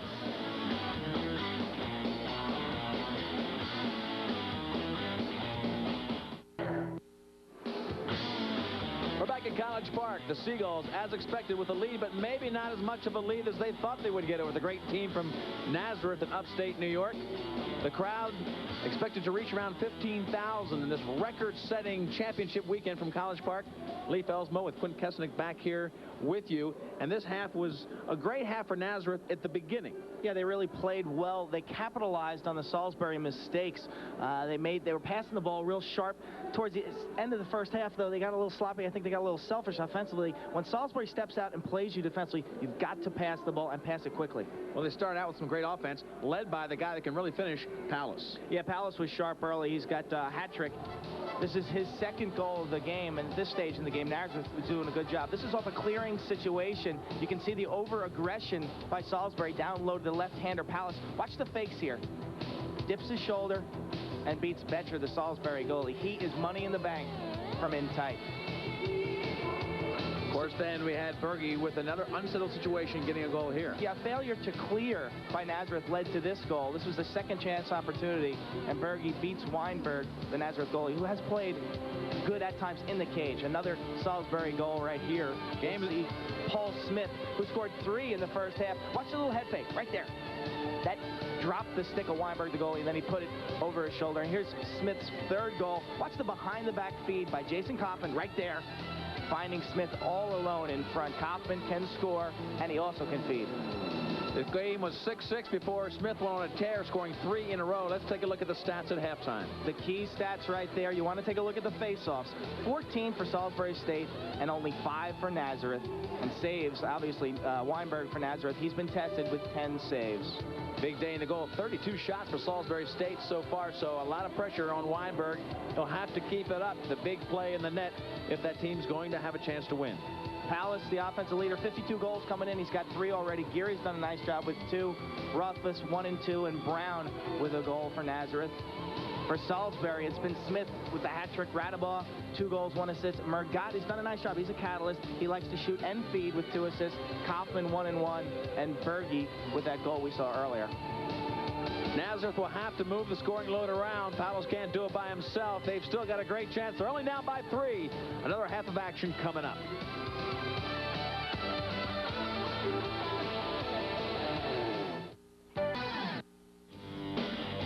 great weekend here in College Park, Maryland, the 25th anniversary of NCAA Lacrosse, and it continues with another great championship game. The Division III Salisbury State is leading Nazareth 10-7. Joining me now, special guest at halftime, is Barry Paulus, the coach of the Rochester Nighthawks in the Major Indoor Lacrosse League. But you also have a very strong connection to the Nazareth team here, the Golden Flyers. Your younger brother, Neil, who's been the leading scorer, I believe, for your team so far in this first half. Right. Neil leads their team in goals and points, and right now he has 3 goals. One more goal ties him for the school record for goals in one season. So our family's down here cheering Neil on, and hopefully they can come together, put their halftime, that first half behind them, and come tie the game up and go on from there. Okay, now I'm going to put you into the coaching microscope. This is your job. What would you do in the second half? Well, I think right now they have to concentrate on clearing the ball. They've had some difficulty getting, once Ben makes the save, is getting the ball upfield. They got to just settle down a little bit, hit the open man, and I think just settle down on clearing-wise. Offensively, they're doing well, but they don't have the ball enough to work their plays. So I think they're just going to have a couple key moments, you know, as far as clearing the ball, set offense, and I think they can get right back into it. Do you ever take Neil aside and say, hey, come here, this is what I would do if I were you? Oh, I would do that. But, you know, knowing from experience, you know, we got a great relationship because I've coached Neil for 5 years, played with him during the summer and summer ball, and, you know, we're just out here enjoying the championship and just wishing him well. And a couple of your players are actually assistant coaches for this team. Right. We got Brian Silcott and Jeremy Hollenbeck, and so there's a whole family tie there with the Nighthawks and Nazareth, so it's nice and comfy down here. All right. Well, enjoy your weekend, Barry. Thank you for joining us. Thank you. All right. We have more. Believe it or not, we have another very special guest. You'll want to stick around as lacrosse continues here on ESPN2. It's halftime, folks, at College Park, Maryland. Polar Beach by Arctic Ocean. Halftime continues here in Maryland. You folks in Philadelphia may recognize this face, our special guest. Phil Berge is joining us. He, of course, played for the Philadelphia Eagles for many, many years. You were part of Super Bowl 15. How many All-Pro titles? I can't even go on. Well, I made All-Pro 7 times, and I played in 6 Pro Bowl games and played in Super Bowl 15 back in 1980. But, Christy, there's nothing in the world like watching your own kid out there on the lacrosse field, and you really can't do anything about it. And it's really exciting. Last year, I think I sat in my seat for about 2.5 minutes, and then from there I was just wandering all over the place, and it's about the same way now. Nazareth is really playing a great game. Well, let's point out for those folks who don't know, your son Jake does play for Salisbury State. He has 1 goal in this game. Last year, he was the leading scorer against the Hobart team when they won the championship last year. Jake got real hot last year, and he scored some goals when they really needed to, but he's struggling a little bit the first half. I don't think we're going to see the end of him, but we've got such a deep team. The depth on this Salisbury team, it's incredible, but really have to give a lot of credit to Nazareth. They're playing an excellent game. Last year we went up to Nazareth, and I think the score was 20-2, and they have, I guess, something to prove, but it's an exciting game, and let's see what happens the second half, Christy. It's going to be good. What about the physical similarities between lacrosse and football? I know you never played the game of lacrosse, correct? I didn't play the game of lacrosse, but they have the shoulder pads, and they've got the elbow pads, but there's some good banging around, and if these guys don't know what they're doing, they can really get wiped out, blindsided, and we have the blindside shots in football, too. So that's why I love this game so much. It's fast, it's nonstop, and there's a lot of action in it. You know, you have a very active family. Jake's not the only one who's involved in sports. Well, my oldest son has been the leading scorer for the University of Delaware's ice hockey program for the last 4 years, and he just received first-team college All-American. He's going to be playing for the Charlotte Checkers in the Eastern League, which is a farm team of the Boston Bruins. So it's ice hockey in the winter, it's lacrosse in the spring, it's football in the fall. And a real proud dad standing next to me. Get back to your pacing, Mr. Berge. Thank you for joining us. Okay, Christy, thank you very much. It's time to go back and start the second half with Leaf and Quint. All right, thank you, Christy. Back to second half action. We're just getting underway. A 3-goal lead for Salisbury.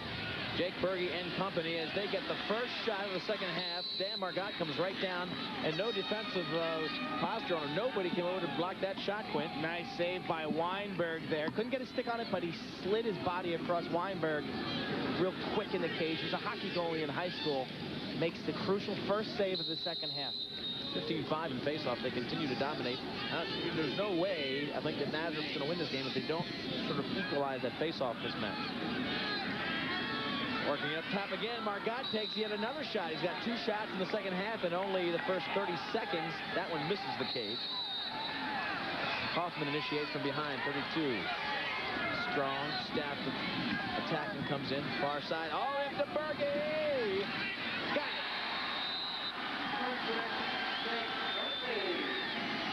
Well, we just talked to his dad. Second goal for his son, Jake. And he's a happy guy. That gives Salisbury a 4-goal lead. And they came out pretty aggressively. 3 shots and 1 goal. Watch the replay right there. Berge with a little face dodge, puts the ball in his left hand. Very patient inside. There's the face dodge, right to left. Beats the defender and puts it over the shoulder of Weinberg, who looked to be guessing low. A lot of poise for Berge. He beat the first guy. He took his time taking the shot. Not the fastest shot, but on the goal. 3 goals and 2 assists last week in the semifinals, and he's got 2 here this afternoon. Facing off for Nazareth here is Terry Getz. And finally, Getz comes up with that one. Tries to get it across to his teammate, and Geary can't pick it up. Ball out of bounds, so crucial mistake. They come up with a face-off and then throw the thing away on the far side. And that can happen against a team like Salisbury. They're pressuring you all over the field. You get antsy. You're worried about being double-teamed. You're worried about turning the ball over, and you make a bad pass. You've got to value each possession, take care of the ball, but you've got to play with some confidence and some poise. Know that the man will be there, but protect the ball. Salisbury State now with the ball. 4-goal lead, only a minute into the second half. Out front for Salisbury. Sean Radeball. Radeball's an attackman. He's dodging now against the midfielder. This matchup really favors Radeball with the ball. McDermott working against him. Radeball just misses the far pipe. Obviously, they're trying to work that one-on-one. Now they switch over and put a long stick defender on him. Santana goes over. He'll be playing Radeball right now. Kaufman pushing in from the far side. Double team on Kaufman. Somebody's open up top. There he is, number 2. It's Monar, but Monar doesn't get it. Inside shot and a goal. Sean Radeball gets loose. 3rd goal of the day for Radeball. Santana was playing him, but the slide package left him open. Kaufman's got such a complete game with this feed inside. Watch the look inside. He can dodge and he can feed. Finds Radeball behind the back. That's the time you want to do that behind the back shot. Radeball, he increases his angle by catching it and bringing it towards the center of the cage, beating Weinberg. Those two work together so well. They're the Batman and Robin of the Salisbury State team. And Santana almost gave up on the play, thinking that Radeball was through the cylinder, through the crucial shooting area. Didn't really count on the behind-the-back shot. That's the best time for it right there. When you're decreasing your angle, swing the ball behind your back, and it opens up about 3 extra feet of the game. 5-goal lead. Salisbury now scoring the first 2 goals of the second half. They take this game obviously seriously, just like Nazareth does, but the coaching staff for Salisbury, Quint, met for about 3 minutes before they even left the field at the end of the first half. They obviously made some adjustments. Key quarter this season for Salisbury has been the 3rd quarter. Crucial mid-season game against Gettysburg. They scored 12 goals in the 3rd quarter, so they really can explode. They've scored double digits in a single quarter 4 times this year. Outstanding offensive explosion. Those teams might average in the low teens, so that's saying something. A lot of offense. 13 minutes left in the 3rd quarter. 12-7, a 5-goal lead. Live coverage of the Division III championship on the Deuce. Division I tomorrow on ESPN starting at 10:55. Face off at 11. Maryland against Syracuse. But if you want to see some baseball, don't forget Sunday Night Baseball. Los Angeles Dodgers against the Montreal Expos. The Dodgers take the field without veteran catcher Mike Piazza, but outfielder Raul Mondesi is the heavy hitter for the Dodgers. Tonight.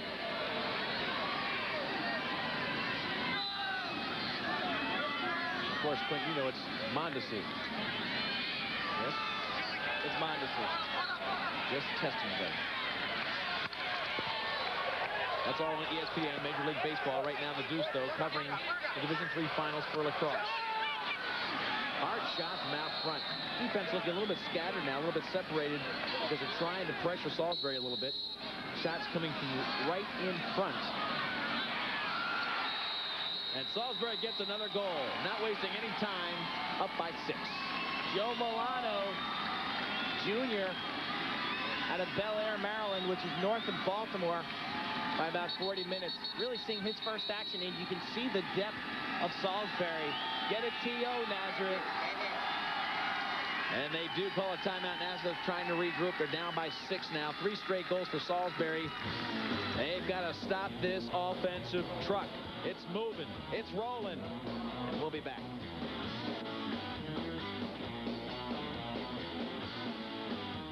Company. We're back at College Park, Bird Stadium, the 25th anniversary for NCAA lacrosse. They set a record yesterday in the Division I semifinals, 30,000 plus. Today, an all-time Division III record, 15,768. And the records keep moving on. Sunshine, who needs it? It's a great day for lacrosse. And this Division III final hasn't always been part of the Final Four and Division I package. That's right. About 3 years ago, they moved this game to the Sunday in between the semifinal and National Division I championship, and it's been a really good move. This game used to be played at the home site of the higher seed in front of 3,000 or 4,000 people, but now these athletes get to perform in front of 15,000 year after year. And the crowd loves it. It's great lacrosse. Salisbury trying to knock it down. They do. 14-7. They're up by 7. They have looked dramatically different in the second half, or I might say Nazareth has looked a little flat. Salisbury coming out very hard in the second half and really has controlled the ball for the first 3 minutes. The long stick, McQueenie, nicknamed T-Rex, Tyrannosaurus Rex McQueenie, the outstanding Division III defenseman of last season, scores his 5th goal of the season. Watch the speed, watch the power. If you're Nazareth, you got to pick this guy up. He's got 21 shots on the season, and he makes that one count. Big goal from McQueenie, who has missed the last 2 games due to a suspension. 4 goals in 3 minutes for Salisbury to blow this thing wide open. 15 seconds between the last 2 goals. Timeout by Nazareth. Not being very effective. And it all comes back to the face-off, too. They're not getting possession of the face-off, and they don't do it again. 16, 17 now, and 7. A lot of talk from Weinberg. You hear him barking out defensive signals. Position this player.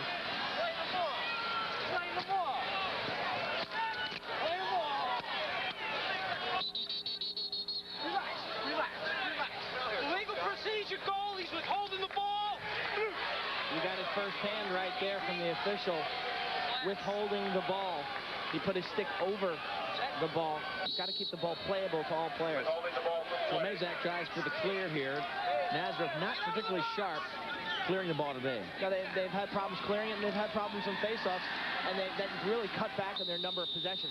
From a time of possession standpoint, they're getting annihilated right now. And that was a good example of what they might be doing wrong. Here's Mazak bringing it up, trying to go against 3 players. And Salisbury's been very aggressive in their slides. You've got to move the ball 2 and 3 times to get away from that aggressive defense. Yeah, Nazareth cannot run past Salisbury. The players on Salisbury are faster and bigger. They've got to use quick passing and a lot of movement off the ball to generally progress the ball up the field. Short 10-yard passes. Salisbury seems to be just anxious to make the slide. Of course, that can work in your favor. If you anticipate the slide, hit the open man, you're in good shape. But they're not anticipating, so they're not in good shape in that regard. Salisbury has the ball again. The big lead. Dennis Leonard behind. And played by Rothfuss. Now it goes over to the other side. Monar going against the short stick of Sparks. Monar gets checked in the back of the head. The slide comes over. Now he's against the long stick defender. Up top. Inside. Oh, my gosh. Trying to get it inside was Jason Kaufman. Finally, Nazareth gets a free ride all the way up. Kaufman's now going to play some defense. If you're Nazareth, you want to isolate against Kaufman, the natural attackman, not particularly fast either. Well, there's a matchup. Rothfuss has got it. Kaufman saying, somebody take him, somebody take him. And Rothfuss not giving him a chance to set. He makes a lunging move and knocks the ball down. Kaufman does the job.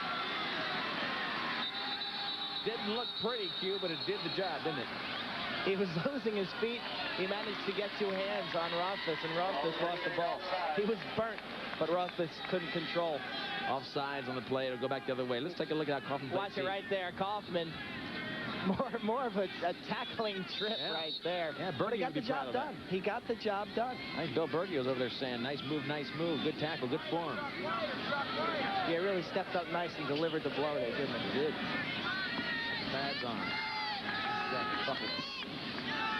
9:45 left, third quarter. 7-goal lead for Salisbury. Rothfuss can't beat the long stick. That's Widener. Widener looks for help as he gets it up now. It's Berge inside. Oh, Smith can't get the shot off. Now we're going back and forth. Rothfuss, can he beat the speed? Look at the team speed from Salisbury State. 2, 3 passes. Palace finally finishes. Great movement for Nazareth, and Palace finally gets the ball in front. That's the winning combination early on. Finally, they get transition, take advantage again. Nazareth likes the transition game up north against the northern teams. They have yet to see a team with the speed of Salisbury. Watch this shot by Palace. This is beautiful. Beating Bedger to the near side. Palace showing his versatility early. Shot high, now he shoots low. This kid's for real. He's only a junior. 55 goals in the season, 4 today. Honorable mention last season. I've got to believe that he'll be a first-team Division III All-American this season. That shot was great, too, as a goalie. That was tough to see. He wrapped it around the defenseman to the near side. Used the very tough to read. Brings it back to a 14-8 score. And a face-off. Good sign. They lose it right away on the offensive end. Here comes Margat. 2-on-1. He's got a man in the middle of the field. See if he finds Block. Block, he doesn't go to him, shoots it right in, and he's got the goal. Margat had somebody open in the middle. It was number 33, Jamie Block, but he just took it himself. He's a catalyst for Salisbury. Can do so many things.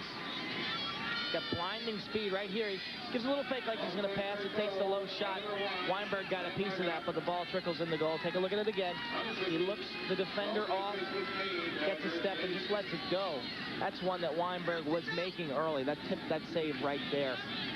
You've got to make this kind of save if you want to stay close to a team like Salisbury State. But Margat, give him credit. 28 goals on the season. He can light it up.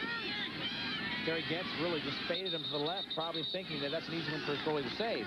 Keep him out of the middle, fade him left. He did, and Weinberg just not coming up with that particular save. Back to a 15-8, 7-goal lead for Salisbury, and they gained most of that early moments of the third quarter here. They got 4 goals in a row. Of course, they ended up so strong in the second quarter. Delay call against Nazareth. Here comes McQueenie. And the ball checked out of his stick. Mazak just knocked it out. McQueenie throwing some serious lumber on the far side. Good save by Weinberg. Shot in that left-handed by Radeball. And here comes Nazareth working up from their offensive end. He's got a couple of people in the middle, but Salisbury just gets too much help there too quick. Feed by a totally riddled Mazak. Mazak had 2 or 3 guys just pounding him. Nazareth again, pushing the tempo, trying to get it an open man. Big lunge. Erlin couldn't find it. Now behind the goal was Schmidt playing defense. Nazareth's got to move the ball. Salisbury's going to extend their defense. Put a lot of pressure on you. The way to beat that is quick passing. Coffey gets behind the goal, looks for the quick pass. The matchup now is Palace, number 8. He's in the middle of the field. They try to get the ball to him to finish. McQueenie splits 3 people. Here he comes with the shot. Gives it off one time. Behind the back, and it's all over. That one really shows the athletic ability of Salisbury State. Starting with the transition of the great defenseman McQueenie, this is a signature Salisbury State goal. Starts with the long stick off the turnover. Watch the speed right here. Slicing through 3 Nazareth players. A little showtime action down below now. Behind the back, Kaufman. Little flip to Radeball, who's got the easy job. He's got to finish that without stepping in the crease. He does for his 4th goal of this game. McQueenie making it happen. Started that play. Kaufman and the dynamic duo Radaba down below. 4-2 on the game. Textbook fast break.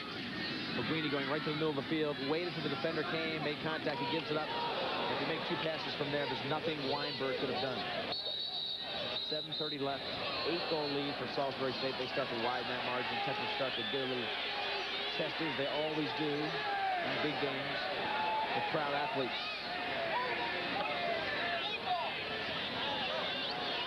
If you like this action, you're going to love this tomorrow. Switch over for a little while to ESPN on the mothership. We've got Maryland against Syracuse. The number 4 seed upset Hopkins. Now they'll take on Syracuse. The dynamic running tempo they have. 11 o'clock face-off tomorrow. Don't miss it. Right on this field.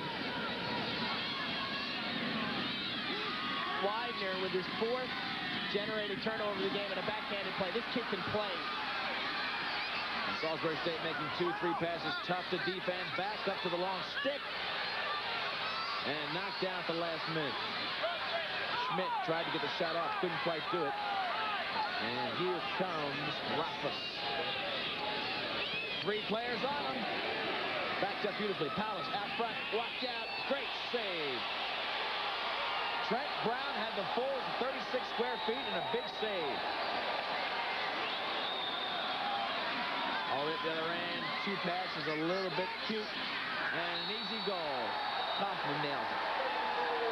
It's getting ugly. Salisbury State. Betcher with the big one-on-one save. Kaufman's 2nd goal. Betcher starting to celebrate on the near side early. Did you see that outlet pass by Betcher? This is Kaufman, time and room. He knows how to find the net. He loves to work the upper portion. Look at the 3 Nazareth defense. Really doing nothing right there around the cage. You've got to step up and play these players. You give a kid time and room like that, he's going to find the net. Had 76 goals coming in. He is the best player at the Division III level, and he would be a certain starter for all the Division I programs in the top 10. Division I caliber player. From Carthage, New York, and we'll see a Carthage product tomorrow for Syracuse. Casey Powell, their freshman, both from that Carthage area, which is 2 hours north of Syracuse. I think Roy Simmons said in the press briefing, he said, I'm not going to tell you where Carthage is. Carthage is right near Watertown. Watch this outlet pass. This is something that you will just not see. This is fantastic play by Betcher behind the back. Well, he was lucky, tell you the truth. He was lucky. He got it upfield, and he had 2 guys that track it down. He's a lot of confidence. He's confident that his team is fast, and they got to the ball.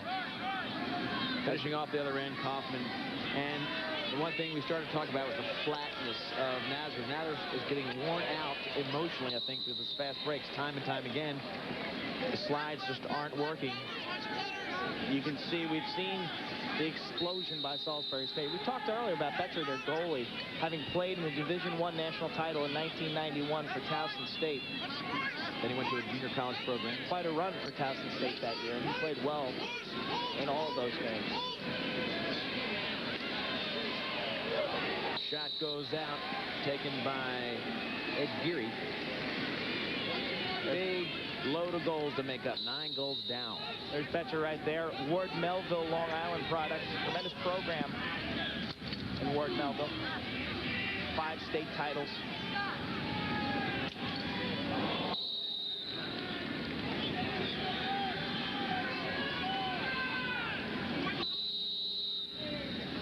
Big target there, 6'5", Trent Brown, number 1. Palace now initiating.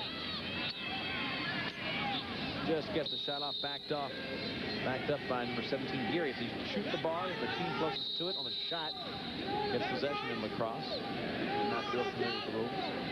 Live coverage, ESPN2 of the Division III Finals. Salisbury State against Nazareth.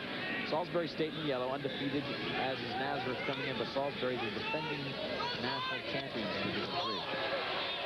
Trent Brown, a big target at 6'5", looks like more of a finisher. Hold call against Salisbury State. Golden Flyers moving it in, trying to get some shots, to get some offense going. Good pick, frees him up for a minute, give and go inside. Mazik really did a great job of give and go. Look at Salisbury State, 2-1 in shots, killing them in that area. Trying to clear that ball. Might not go out. It doesn't. They better track it down. Roberts was going to wait for it to roll out, and it just kind of curved back onto the field. Almost like a third baseman tracking a bunt as it creeps up the line, but that one never rolled out of bounds. And Salisbury State bring it down. Tom Fritz gives it up. Coffee. 17-8, 9-goal lead. It's been all Salisbury State, starting late in the first quarter, the first half rather, and then opening up this second half. They scored 4 straight and have had 7 out of the last 8 goals in this half. Turn, fire, and just 2 inches wide. Close one right there. Mazak. Nice little pick action. You know, Nazareth, they're starting to do more picks for the ball, and I think that's creating some opportunities. Salisbury, they like to throw a lot of checks, and when you set a pick, it really interferes with the defenseman's flow. A lot of tough defense up top there, working against Mazak. Mazak goes to left-hander and trying to finish off with Brown. They've really gotten a lot of stick checks on Brown. He's not real mobile. Good target, 6'5".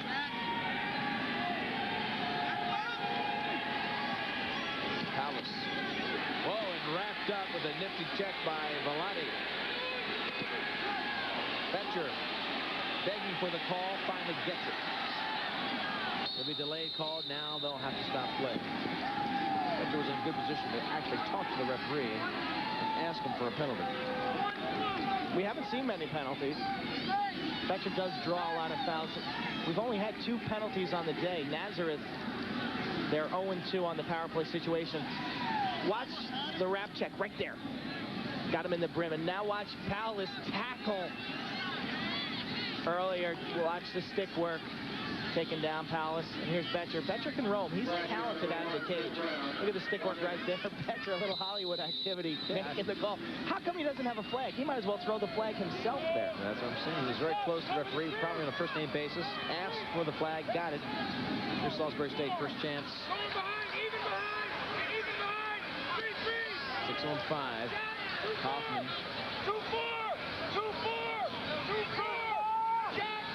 Good knockdown by the defense, and a follow-up by Salisbury State. Do they give it to him? Yes.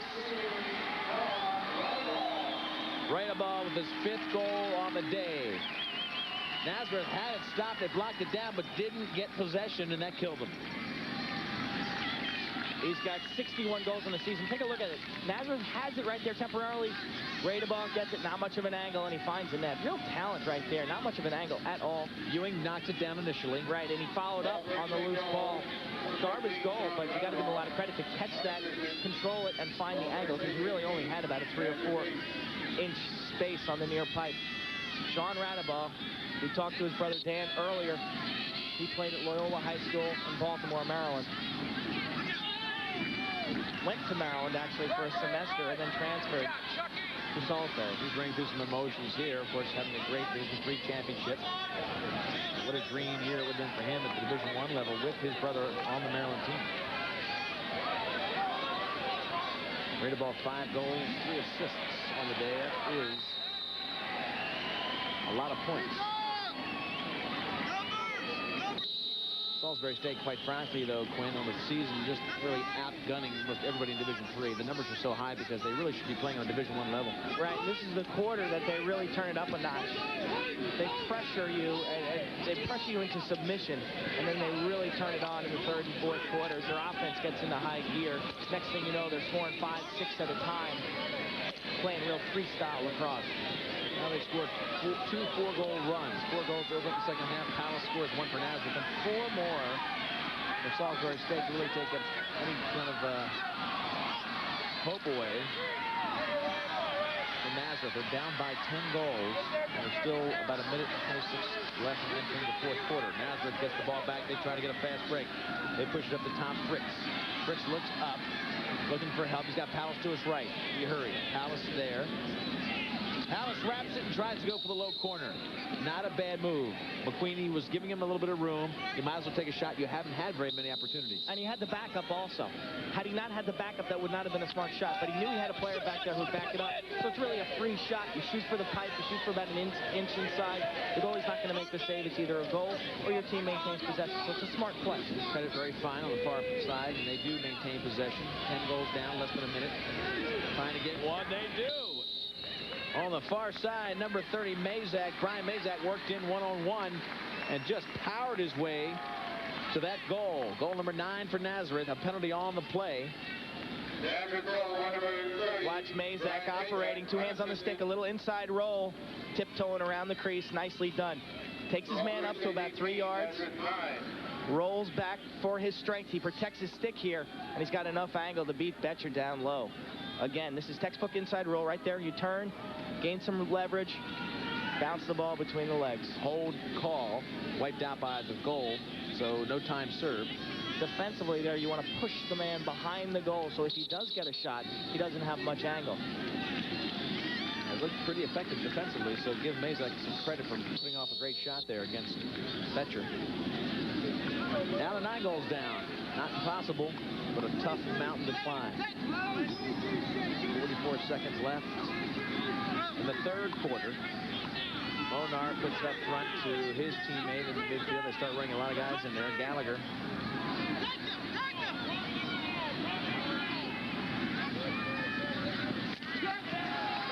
Big check, takes the ball to the sidelines. It'll be Nazareth ball. Ewing with a nice double team there, helping his teammate. Nazareth controls. Good slide there defensively. Got to communicate offensively. In that situation, you got to tell your player that someone's coming. Scotty Nelson, 10-year Nazareth coach. Both his brothers played for Syracuse, Tim and Tom. He played at NC State. Coached at Rutgers for 3 years under Tom Hayes, who's been coaching there for 25 years. So the Nazareth program very proudly around the hunt the last 4 years for that Division III title. Give the ball up again. Between the restraining lines, they just have not been very effective against the aggressive Salisbury State. Weinberg comes out. Time winding down, so they're trying to get one on the goal. 3-2-1. Nothing happened. Worth the chance for Salisbury, but it'll be a 9-goal lead for Salisbury as they go into the final quarter. They scored 8 of the 9, or the 10 goals rather, in quarter number 3, opening up a 6-goal margin on top of the 3-goal margin they had at halftime. We'll be back to College Park for the final quarter of the Division III championship in lacrosse in just a moment.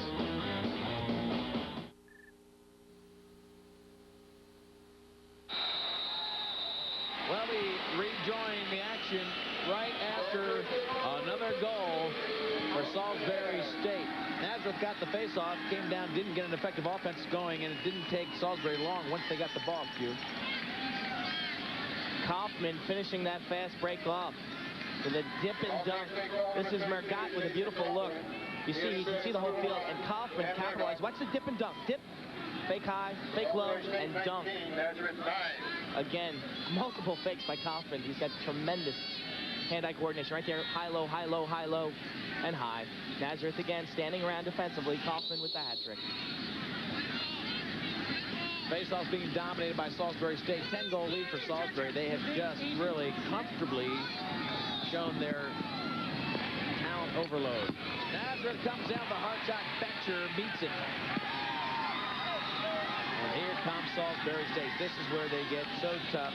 Erlin brings it down, slowing it now.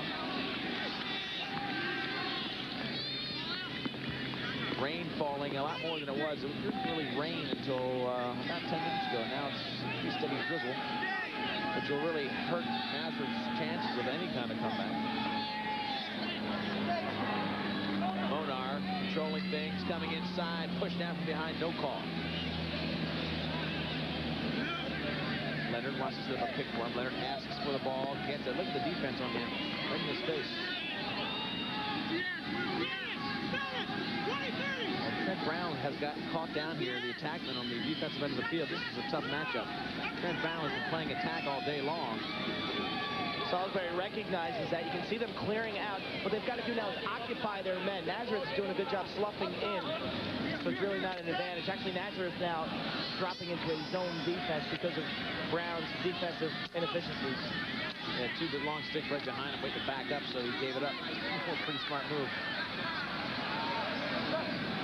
Betcher looks for the outlet. Whoa! All the way upfield. Grass, a little bit wet now. Ball squirts out of bounds. Field in pretty darn good shape for the finals tomorrow. It'll be live on ESPN at 10:55. Betcher, Cal State Junior College Club Championship, back to Division III Championship. He's done it all. Really active. 68% save percentage coming into this year. Really, his leadership and I think his maturity helps this defense. This defense tends to be very aggressive, very flamboyant. He's a calming influence. He's been there before. The players realize that. And I think his control of that defense is very important. McGowan had a shot, gave it up the last minute up front. Oh, thinking about the shot. Rothfuss doesn't pull it down. Rothfuss, though, checks it out. Looks like he'll get it back. He does. Good hustle.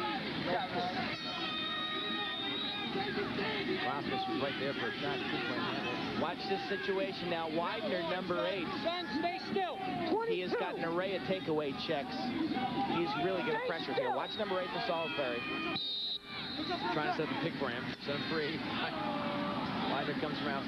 Back check. This is really a testament as much as the ability of Widener is to the light alloy and the advancement of the technology of the stick. The stick has really got to be light, easy to use when you're 6 feet in length. The 33 drivers of the Indy 500 have presented their awards at the Sagamore Ballroom at the Indianapolis Convention Center. Join MC Bob Jenkins. That's Monday, the 29th, tomorrow night, 8:30 p.m. right here on ESPN2.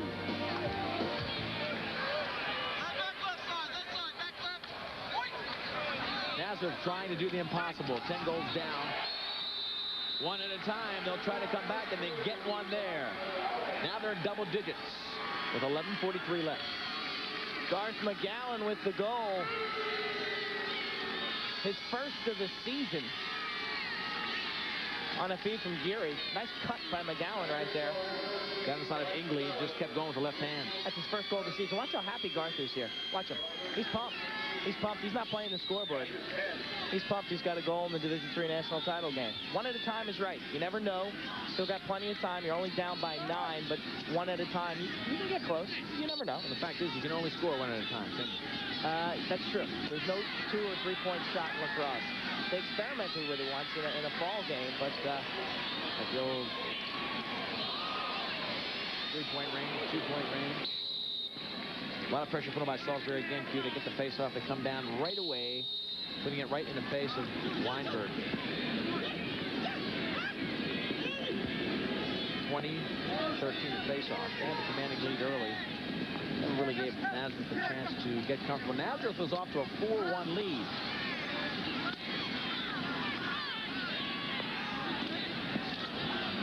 So since that point, it's been 18-6.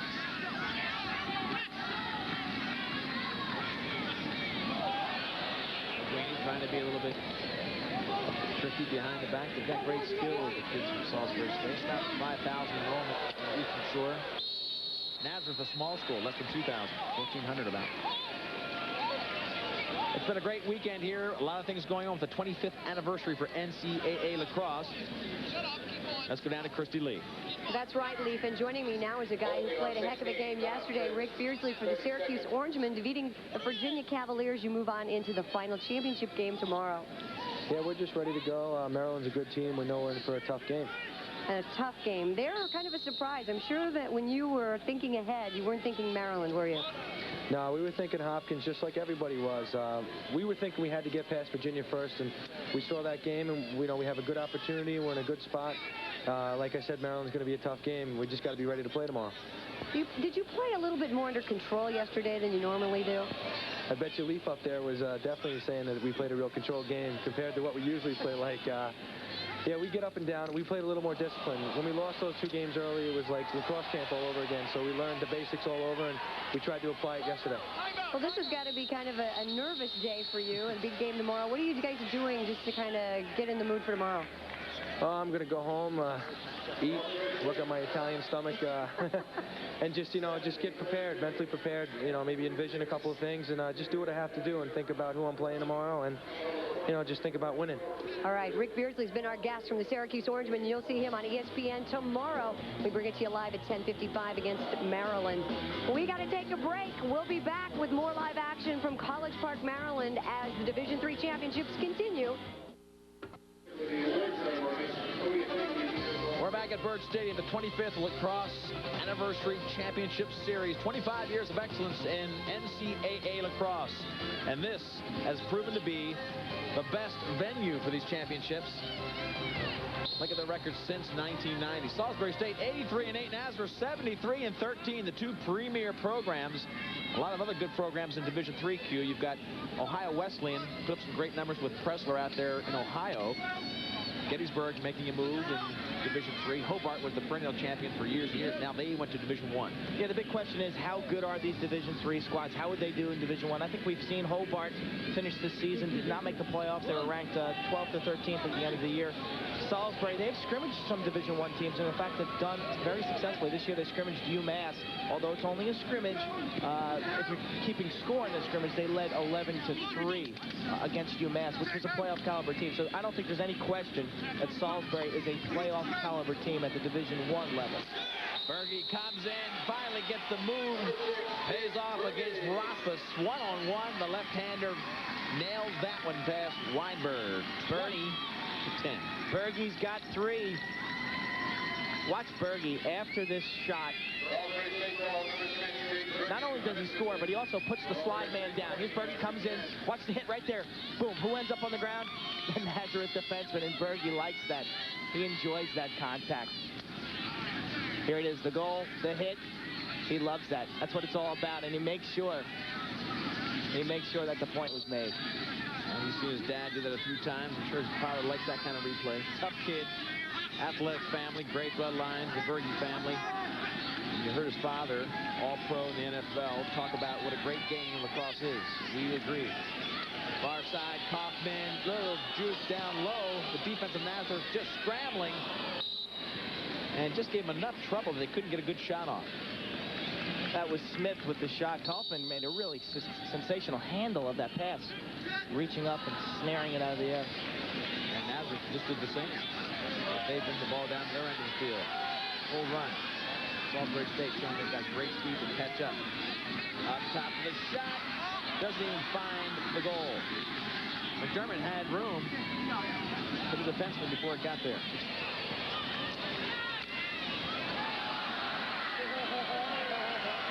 Nazareth trying to get a good shot. Backdoor finish. Sparta. Joe Sparta from Cortland. Now back to within 9. 11 goals for Nazareth, 20 for Salisbury. 8.5 minutes left. This is the tail end of the play, but Nazareth's doing a good job moving the ball in the open field. Again, Salisbury very aggressive. There's Mazek down low to Spada.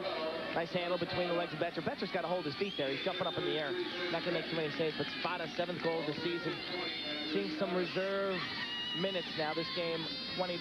We're going to see some new names and numbers for both teams. Good look at the face-off. Ball placed between the 2 sticks. Whistle blows, the wings come in. Nobody on either end of the field can come into that zone until possession. Now it works in the cross. 8 minutes left. Chance for Nazareth to take a shot wide. The big long stick defender, Roberts. It's commonplace. Used to be dramatic to see that, Q. You see it all the time now. The long stick guys coming down to shoot. Nazareth using the long stick on the face-off. They've been having trouble there all day. That time, that's been good success with the long stick actually taking the face-off. Going to have an interference call against Salisbury. Agee, number 9 for Salisbury, just dumping the goal scorer, the last goal scorer, Joe Spada. That's Jim Berkman. 7 years at Salisbury State. 56-4 in the last 4 years. They won the title game last year against Hobart, 15-9. They're looking for their second consecutive title. 82 grad from Salisbury State. Likes it down there. Palace collects it in traffic. He had Melvin all over him, Q, and he pulls that baby in. Palace has got 5. This is a sensational shot. The Nazareth fans loving that action. This kid can play. He's a lefty finisher. Nice feed inside by Geary. That's the 1-2 combination we talked about earlier. He takes the check, finds the goal, and puts this down low, right in the corner. Great body protection for Palace to pull it back against the check. Exactly. He gets his stick away from the opposing defenseman's stick.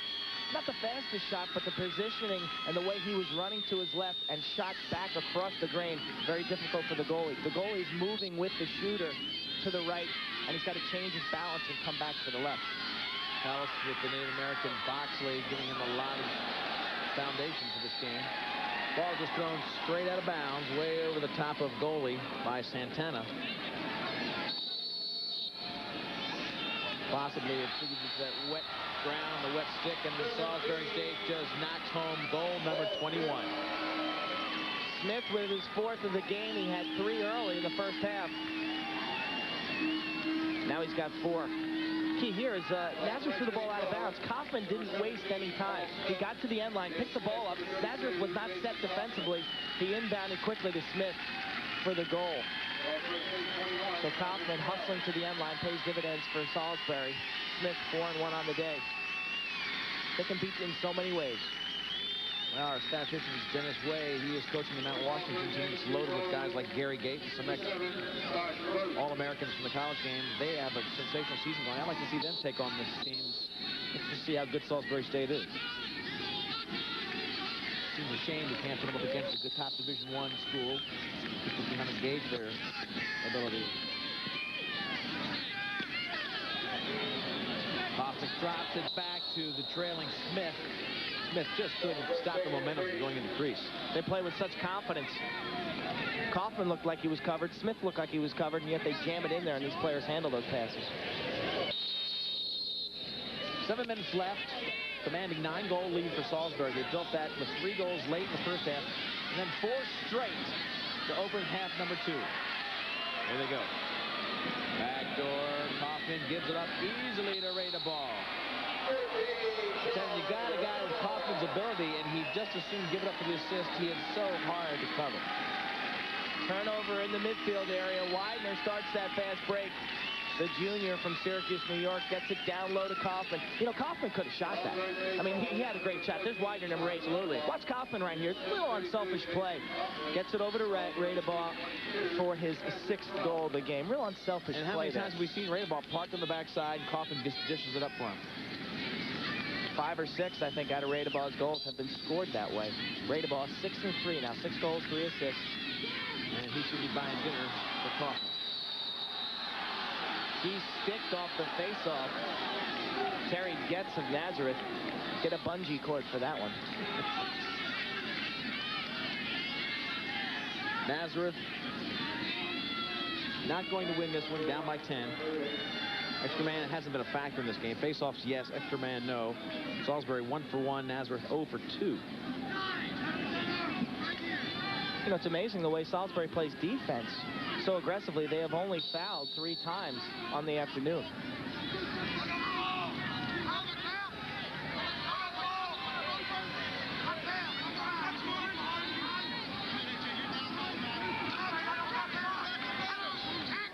Nazareth starts with like a 2-4, rotating in now 2-2-2. A lot of traffic in the crease area. Pick it up. Palace, he's in the middle. He'll take a shot. No, dishes it off. 2 fakes. And a goal by Geary. Well, Geary made second-string goalie Betcher's out of there. I don't know if we've mentioned that right now, but the second-string goalie is in there. Rote. Stash Rote. Rude awakening for Rote. Nazareth is undefeated for a reason. Watch the fake by Geary. High, low, real quick. Rote comes out. He's just got to stay in the net. Generally, when shooters come in like that, they're going to give you at least 1 fake. You want to ignore the first couple fakes and then play the shooter. Geary having a nice afternoon, as is Powell. The problem for Nazareth is the rest of the team has not picked up any additional slack. No, 13 goals against most teams would be a lot. Against Salisbury, you figure you've got to get up there in the high teens just to stay competitive with them. 6 minutes left. Salisbury State with Mark Gaunt. And still a lot of frontline guys in there. You might think they went to the whole bench. Delayed penalty against Nazareth. Kaufman on the finishing end can't handle it. And it'll be an extra man play for Salisbury State.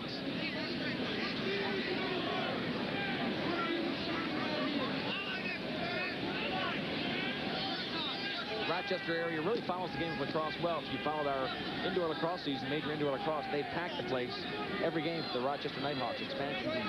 Taking on number 30, Brian Mason, 30 seconds. Margot up front to Berge. Smith back behind, ready to ball.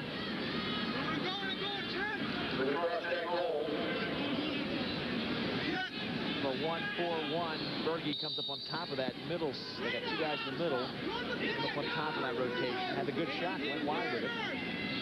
5:45 left, 9 goals up for Salisbury in yellow, the defending champions. Nazareth won at 92, undefeated coming into today. Not going to do it. Too many weapons for Salisbury. Tomorrow's big game, Maryland against Syracuse. Maryland hasn't been in the finals since the 70s. 1979. They played for the title in 1976 and 79. Beardmore year, Clayton Beardmore. Buddy Beardmore had some great runs with teams. Frank Urso and the boys in the 70s, along with Cornell teams, and Hopkins. Bob Boniello in 79. A lot of tough players back then. Teams at even strength right now. 5:20 left, 9 minutes to go.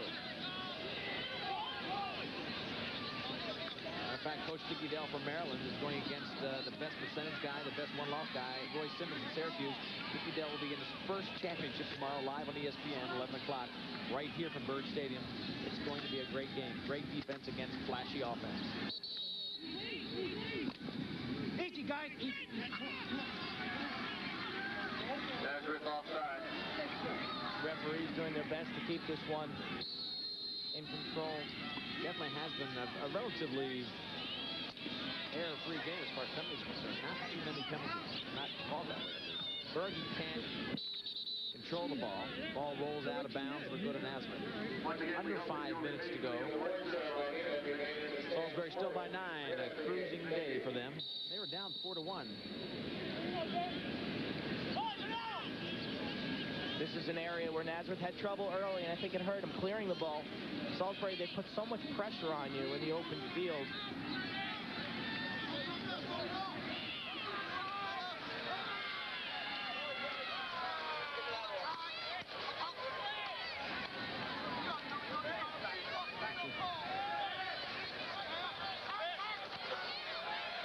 Nazareth bring the ball into the middle. Right-handed shot from the big guy, Trent Brown, 6'5". Really is showing he needs to be a finisher, Trent Brown. He needs to get the ball in front of the goal. He's been moving around a lot. Yeah, he's Trouble getting through people. Right, he's really a finisher type player. 26 goals coming in, only 8 assists from West Jenny. You talk about superior high school programs in New York State. You got to talk West Jenny, Ward, Melville, and Yorktown. We'll see some Yorktown players in the national championship tomorrow. Quite a few, actually.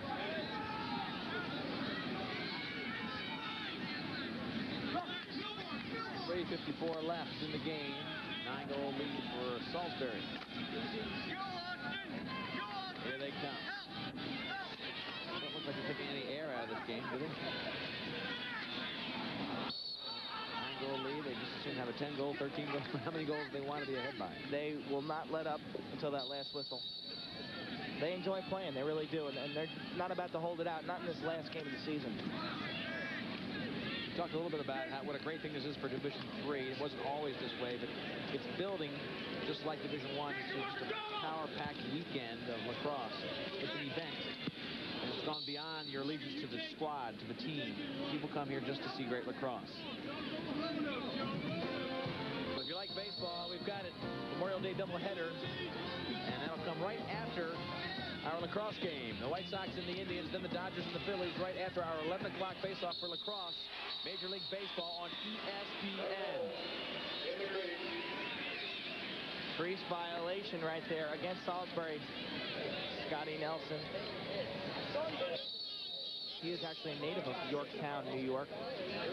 That's a lacrosse-crazed community in Westchester County. Done a nice job in Nazareth. You know, coming into the season, they really didn't have high hopes. They lost their top 3 scorers from last season, and they lost 2 All-American defensemen. Wow. And if you would ask Coach Nelson if they were going to be undefeated at the end of the year, I think he would have said, nah, you know, we don't have those kind of expectations. But he's done an outstanding job this year with this Nazareth squad. Salisbury had 8 All-Americans last year. They lost 4 of them and still come back with a team that's maybe better than last year. T28 left. Nazareth trying to poke home a few more goals. They're down by a bundle. The Golden Flyers.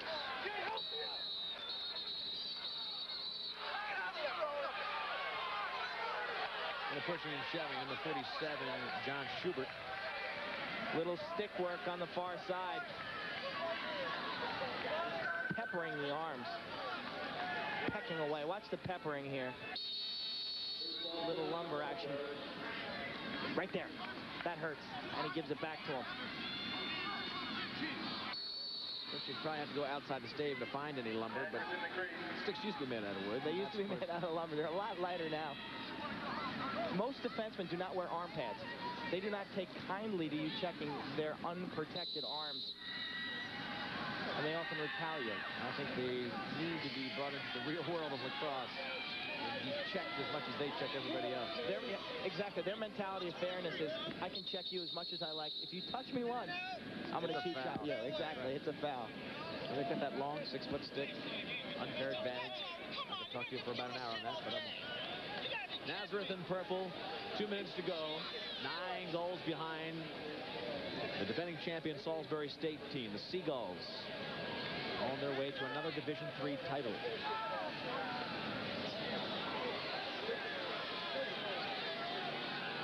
Going to have a penalty upcoming here against Salisbury.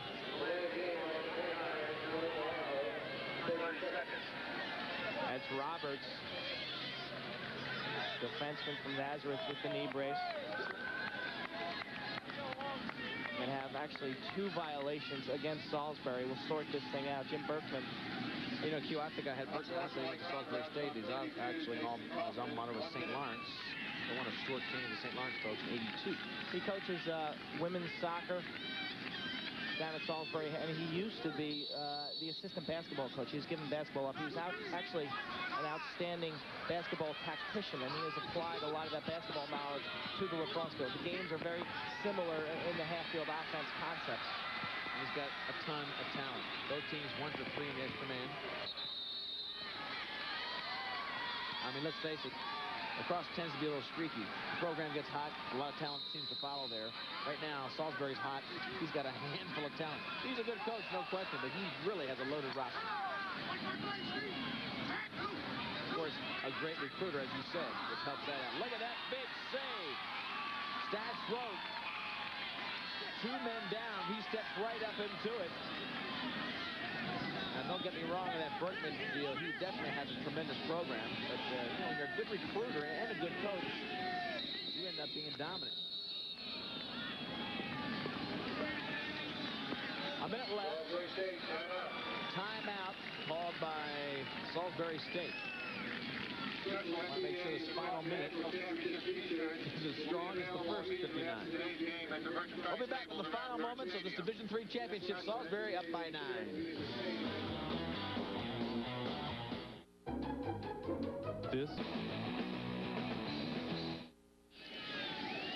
Rain's starting to fall pretty heavily now at Bird Stadium. 25th anniversary for NCAA lacrosse. The rain coming down. Berkman, the coach, calling that timeout just to make sure he got drenched, and he did. We were just talking up here about the timeout. You got 9-goal lead, a minute to go, and you call a timeout. Why? I don't know. But here it is, the final moments of of the Division III championship. Berkeley with a team that is to be very much admired. A great team, good talent, very well coached. Against Nazareth, team just not quite as deep, as many players. Ball's out of the box with less than 2 minutes to go. The team who's leading has got to keep the ball in the offensive box. Trying to prevent stalling. Here comes Salisbury. Just to go to the cooker. Why would they? Hoffman comes in front. And Radeball can't get it against another goalie. Brent Coy in the goal for Nazareth. Nice save by Coy, robbing Radeball. Radeball's looking for goal number 7 there. Coy, fresh off the bench, makes the save. Well, I'm sure a couple people will be questioning that kind of offense when there's a minute to go and you're up by 9. I mean, you know, how much do you rub it into a team like Nazareth who's had a good year? I guess I just love playing in front of a crowd. You don't get a chance to do it very much. Now, Nelson, I think, gets the award for fabulous hair. He's got sort of Jimmy Johnson kind of look. Total rain, and he looks like he's totally dry. As opposed to Berkman, who's been a Pat Riley-like hair slick job. Pat Riley got the moose look. 2 winning programs today at Salisbury State defending their championship. Another great save for second goalie, Stash Rote. Kid's got some quickness. Time winding down. That'll do it. Salisbury State defends the championship. They are the team to beat.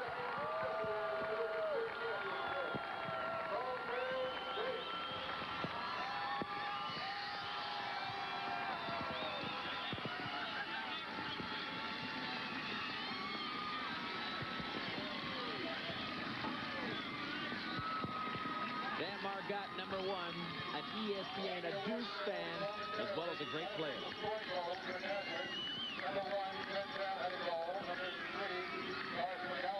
This team's done it from start to finish this season. A tremendous run. It gets tough. 2 consecutive NCAA Division III titles. 16-0 last year, 17-0 this year. 33 in a row. And you got to wonder who is going to step up next season to dethrone Salisbury State, because they do return a lot of their players for next season. Beat Gettysburg to get into this final.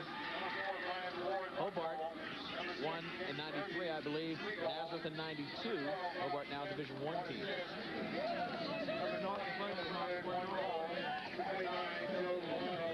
Salisbury State doing a great job of congratulating a well-deserved coach and his team. We'll come back with some post-game comments from College Park. 55.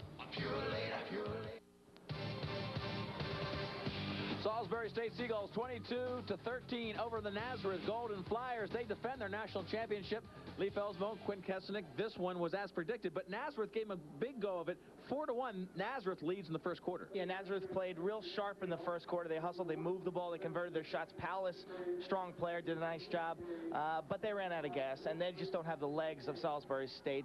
And the attack for Salisbury State, tremendous game. Kaufman, Smith, and Radeball really controlled the tempo, and they finished their opportunities. They're such a tough and well-balanced team. They had too much to handle for Nazareth, and the winning coach, very proud of his team. He's with Christy Lee right now.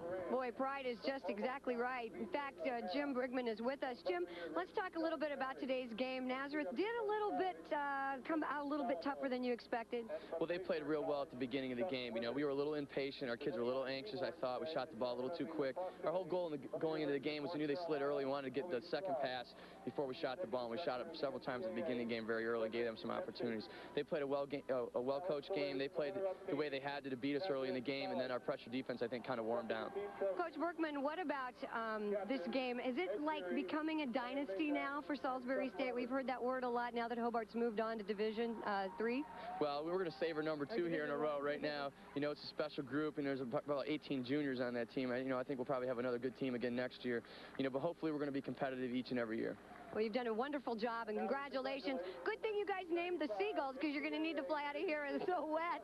All right. Thank you very much. All right. Thank you. Well, that does it from down here. Leaf, your final thoughts? Well, Christy, final thoughts is this Salisbury State team is maybe deserving of a top 7 finish in Division I. They are excellent. Dynasty in the making, and again, pressure defense, superior athleticism, Division I talent playing at the Division III level. Just too many guns for Nazareth. This is the team to watch out for, 2 in a row, but they'll probably have a good shot to be here again next year. Q, quick comment on our folks that like this game. Watch the Division I finals tomorrow, 11 o'clock on ESPN. Maryland against Syracuse. Tough matchup. Great matchup. Very physical style Maryland defense and hot goaltending. If you're a fan of hockey, you'll really appreciate Doherty in the goal for Maryland. Syracuse, on the other hand, run and gun offense. They can really light it up. They've got some talented individuals. Look at our start time, 10:55. We're on the air tomorrow. If you want to get all the ins and outs, who's going to do what, we'll give you all that information. 10:55, 11 o'clock face-off on ESPN. Don't miss it. Right now, though, we're wrapping up our deuce coverage. Salisbury State wins 2 in a row. The Seagulls proudly carrying around the trophy. A record weekend for the 25th anniversary of championship lacrosse in Division I and III. For Christy Lee and Quinn Kesenick, I'm Lee Felsmo, hoping you enjoyed our coverage. I'll tell you what, this has been some of the best lacrosse that we have seen. 33,000 came for Division I semis. We've got 12,000 plus today. The crowds keep coming. The event gets bigger.